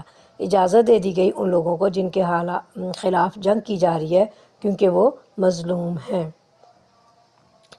تو اس سے مراد یہ ہے کہ جس طرح 6 ہجری میں کافروں نے اپنے غلبے کی وجہ سے مسلمانوں کو مکہ جا کر عمرہ نہیں کرنے دیا، اللہ تعالیٰ نے 2 سال کے بعد ہی کافروں کے اس غلبے کو ختم فرما کر مسلمانوں سے ان کے دشمنوں کو ہٹا دیا اور مسلمانوں کو ان پر غالب کر دیا۔ اور اللہ یقیناً ان کی مدد پر قادر ہے۔ یہ وہ لوگ ہیں جو اپنے گھروں سے ناحق نکال دیے گئے صرف اس قصور پر کہ وہ کہتے تھے ہمارا رب اللہ ہے۔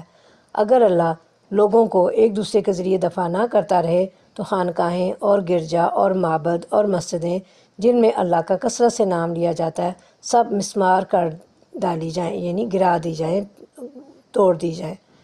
اللہ ضرور ان لوگوں کی مدد کرے گا جو اس کی مدد کریں گے، اللہ بڑا طاقتور اور زبردست ہے۔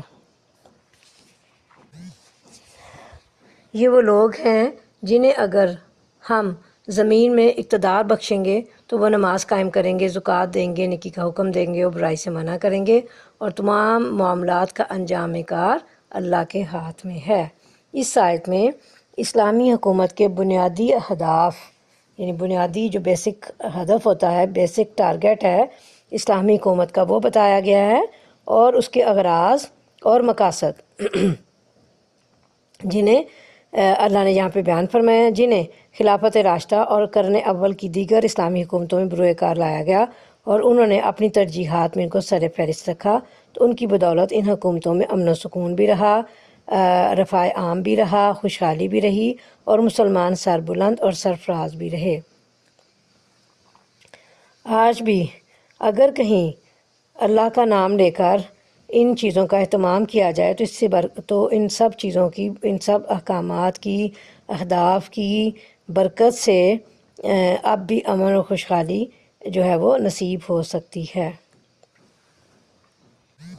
اے نبی صلی اللہ علیہ وسلم، اگر وہ یعنی کفار تمہیں جھٹلاتے ہیں تو ان سے پہلے قوم نوح اور عاد اور سمود اور قوم ابراہیم اور قوم لوط اور اہل مدین بھی جھٹلا چکے ہیں، اور موسیٰ علیہ السلام بھی جھٹلائے جا چکے ہیں۔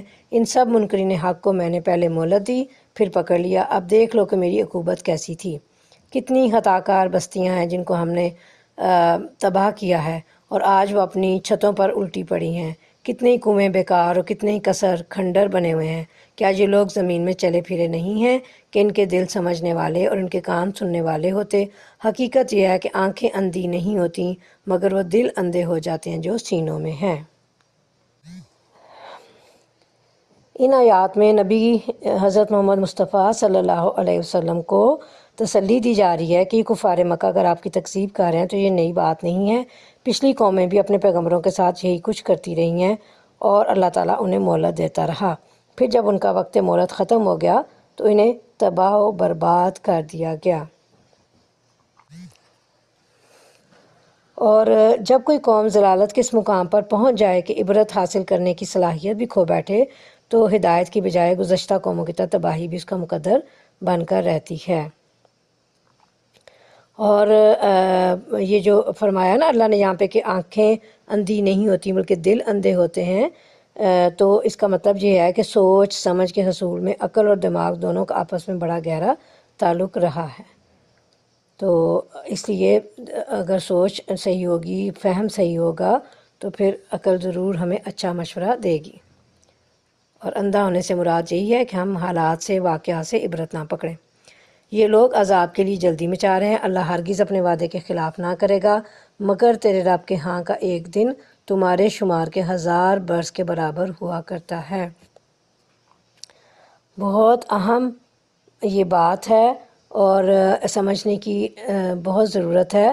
یعنی انسانی تاریخ میں اللہ کے فیصلے ہماری گھڑیوں اور ہمارے کیلنڈرز اور ہمارے حساب کے لحاظ سے نہیں ہوتے کہ آج ایک صحیح یا غلط روش اختیار کی اور کل ہی اس کے اچھے یا برے نتائج ظاہر ہو گئے۔ کسی قوم سے اگر یہ کہا جائے کہ فلاں طرز عمل اختیار کرنے کا انجام تمہاری تباہی کی صورت میں نکلے گا، تو وہ بڑی ہی احمق ہوگی۔ اگر جواب میں یہ استدلال کرے کہ جناب اس طرز عمل کو اختیار کیے ہمیں 10، 20، 50 برس ہو چکے ہیں، ابھی تک تو ہمارا کچھ بگڑا نہیں ہے، تو تاریخی نتائج کے لیے دن اور مہینے اور سال تو درکنار، صدیاں بھی کوئی بڑی چیز نہیں ہیں۔ اس لیے یہ فرمایا یہاں پہ اللہ نے کہ اللہ کے ہاں جو ہیں ایک دن جو ہے اللہ کے ہاں وہ ہماری گنتی کے مطابق، ہمارے حساب کتاب کے مطابق 1000 برس کے برابر ہوا کرتا ہے۔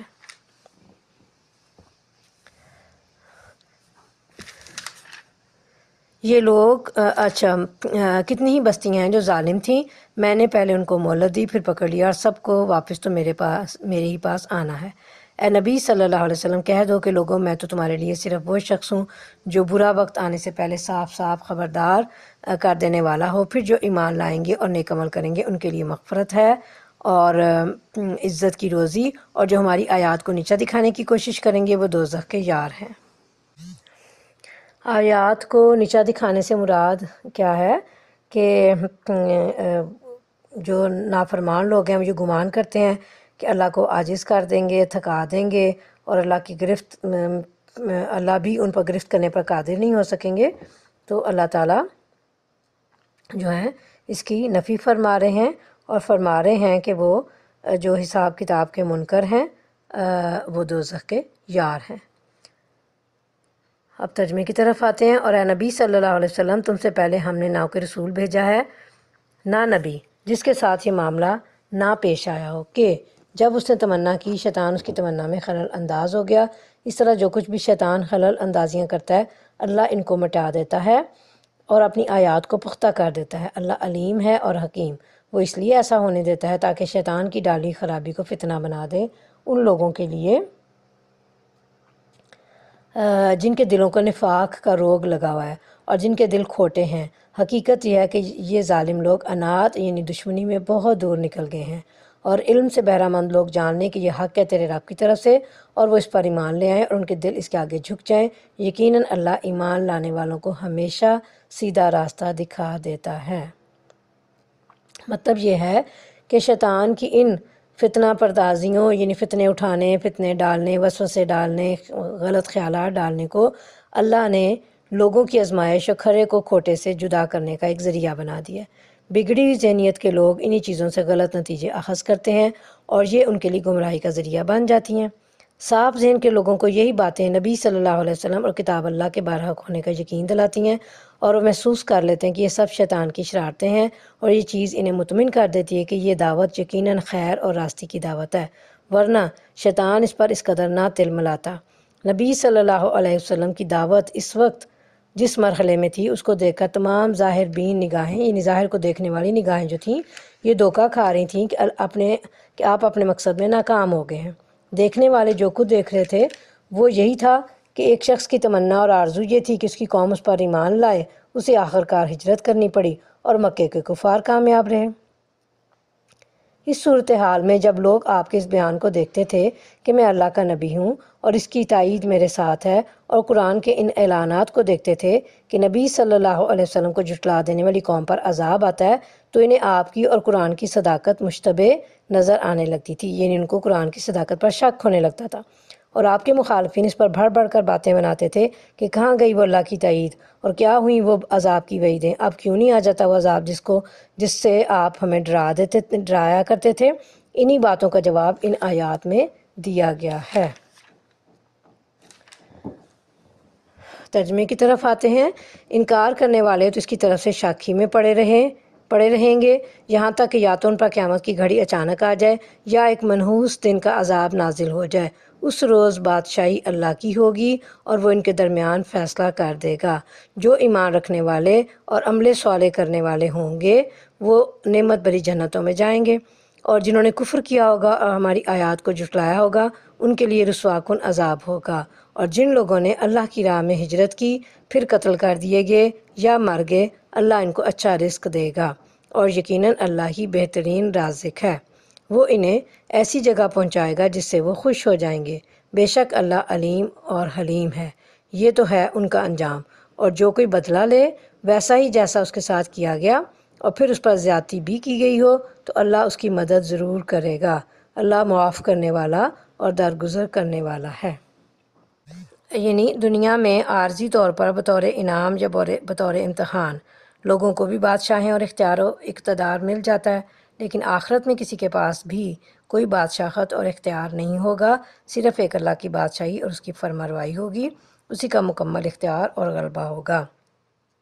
اور اللہ تعالیٰ نے یہاں پہ جو اپنی صفات بیان فرمائی ہیں، علیم ہے، یعنی وہ نیک عمل کرنے والوں کے درجات اور ان کے مرتبوں کو جانتا ہے، کفر و شرک کرنے والے کی گستاخیاں اور نافرمانیاں بھی دیکھتا ہے، لیکن ان کا فوری مواخذہ نہیں کرتا، یعنی فوری طور پر انہیں نہیں پکڑتا۔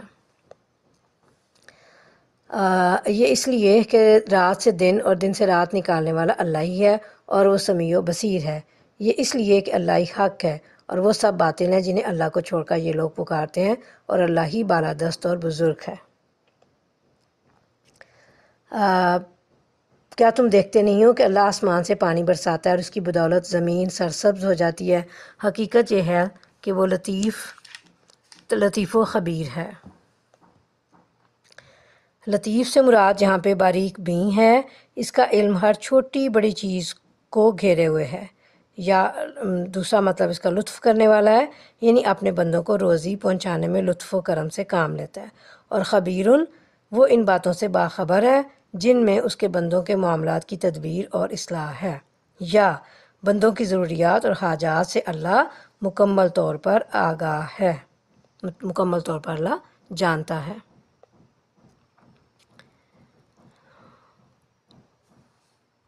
اسی کا ہے جو کچھ آسمانوں میں اور جو کچھ زمین میں ہے، بے شک وہ غنی اور حمید ہے۔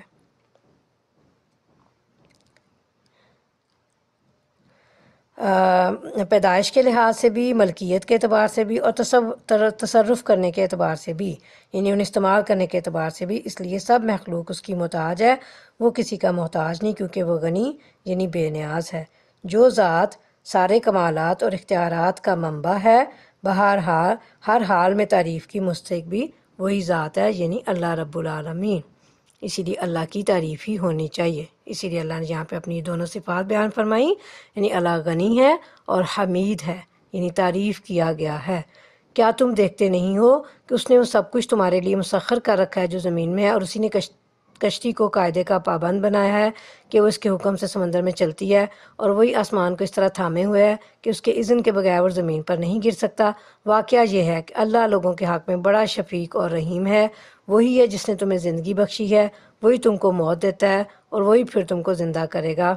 سچ یہ ہے کہ انسان بڑا ہی منکر حق ہے، یعنی سب کچھ دیکھتا ہے اور اس کے باوجود وہ حق کا انکار کرتا ہے، یعنی ناشکری کرتا ہے۔ ہر امت کے لیے ہم نے ایک طریقے عبادت مقرر کیا جس کی وہ پیروی کرتی ہے، پس نبی صلی اللہ علیہ وسلم وہ اس معاملہ میں تم سے جھگڑا نہ کریں۔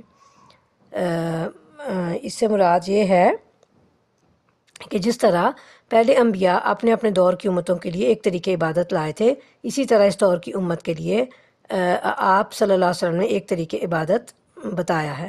اب کسی کو تم سے جھگڑا کرنے کا حق حاصل نہیں ہے، کیونکہ اس دور کے لیے برحق طریقے عبادت یہی ہے، یعنی جو نبی کریم صلی اللہ علیہ وسلم بتائیں گے۔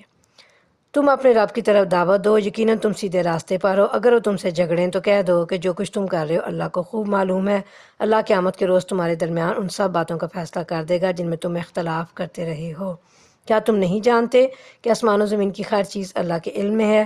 سب کچھ ایک کتاب میں درج ہے۔ اللہ کے لیے کچھ بھی مشکل نہیں ہے۔ یہ لوگ اللہ کو چھوڑ کر ان کی عبادت کر رہے ہیں جن کے لیے نہ تو اس نے کوئی سند نازل کی ہے اور نہ یہ خود ان کے بارے میں کوئی علم رکھتے ہیں۔ ان ظالموں کے لیے کوئی مددگار نہیں ہے۔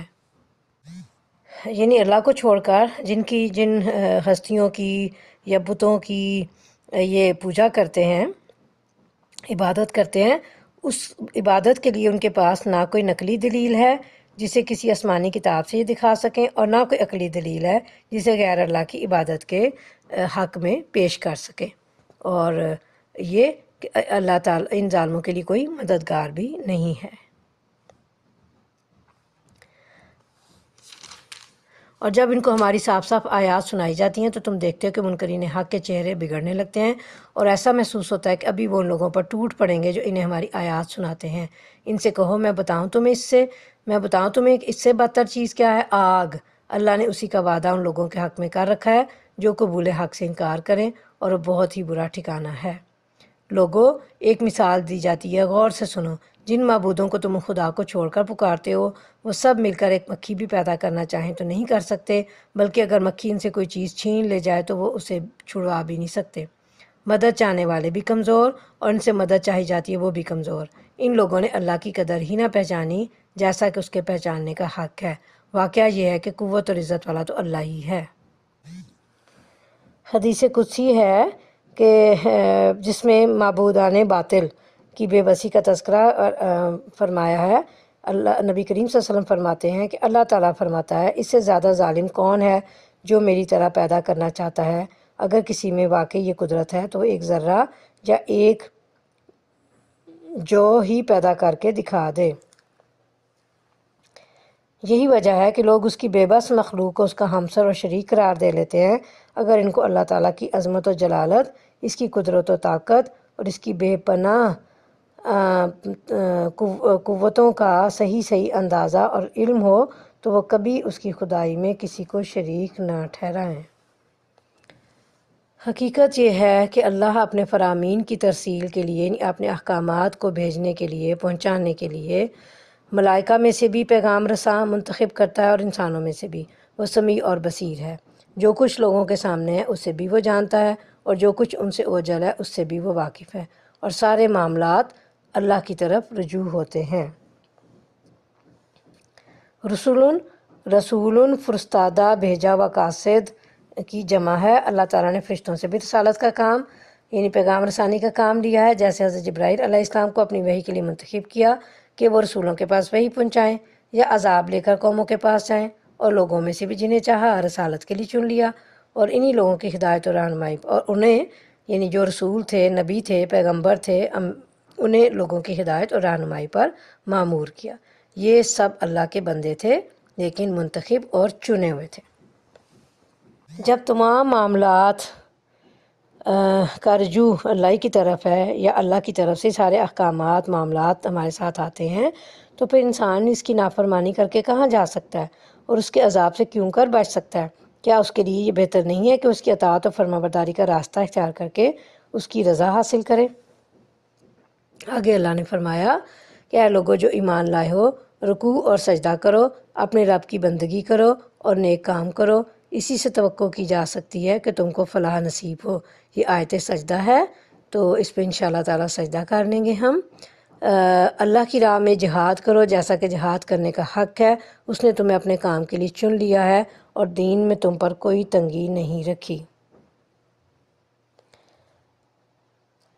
جہاد سے مراد بعض نے جہاد اکبر لیا ہے جو علیٰ کلمت اللہ کے لیے کفار و مشرکین سے کیا جاتا ہے، اور بعض مفسرین نے اوامر و نواہی کی بجا آوری کہ اس میں بھی نفس امارہ شیطان کا مقابلہ کرنا پڑتا ہے، اور بعض نے ہر وہ کوشش مراد لی ہے جو حق اور صداقت کے غلبے اور باطل کی سرکوبی اور مغلوبیت کے لیے کی جائے۔ اور دین میں اللہ نے ہمارے لیے کوئی تنگی نہیں رکھی، یعنی کوئی ایسا حکم نہیں دیا جو نفس انسانی جسے برداشت نہ کر سکے، ورنہ تھوڑی بہت محنت و مشقت تو ہر کام میں ہی اٹھانی پڑتی ہے،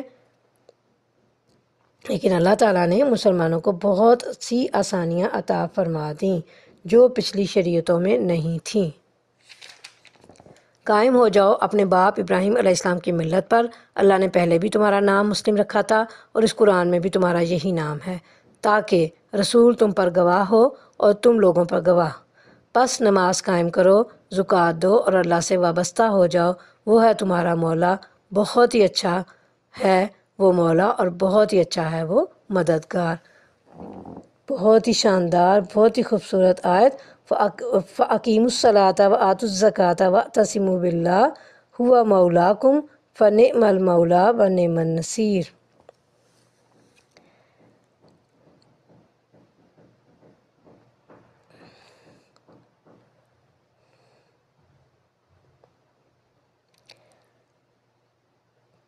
وَمَا عَلَيْنَا إِلَّا الْبَلَاغُ الْمُبِينُ۔ صدق اللہ العظیم۔ سبحانک اللہم وبحمدک، نشہد ان لا الہ الا انت، نستغفرک ونتوب الیک۔ ربنا تقبل منا انک انت السمیع العلیم وتب علینا انک انت التواب الرحیم۔ وصلی اللہ تعالی علی خیر خلقہ محمد وعلی آلہ واصحابہ اجمعین برحمتک یا ارحم الراحمین، آمین ثم آمین۔ ہمارا پارہ نمبر 17 الحمدللہ آج مکمل ہو گیا۔ کل ہم انشاءاللہ تعالی پارہ نمبر 18 شروع کریں گے، قد افلح المؤمنون، سورہ مومنون شروع کریں گے انشاءاللہ تعالی۔ جزاک اللہ خیرا کثیرا۔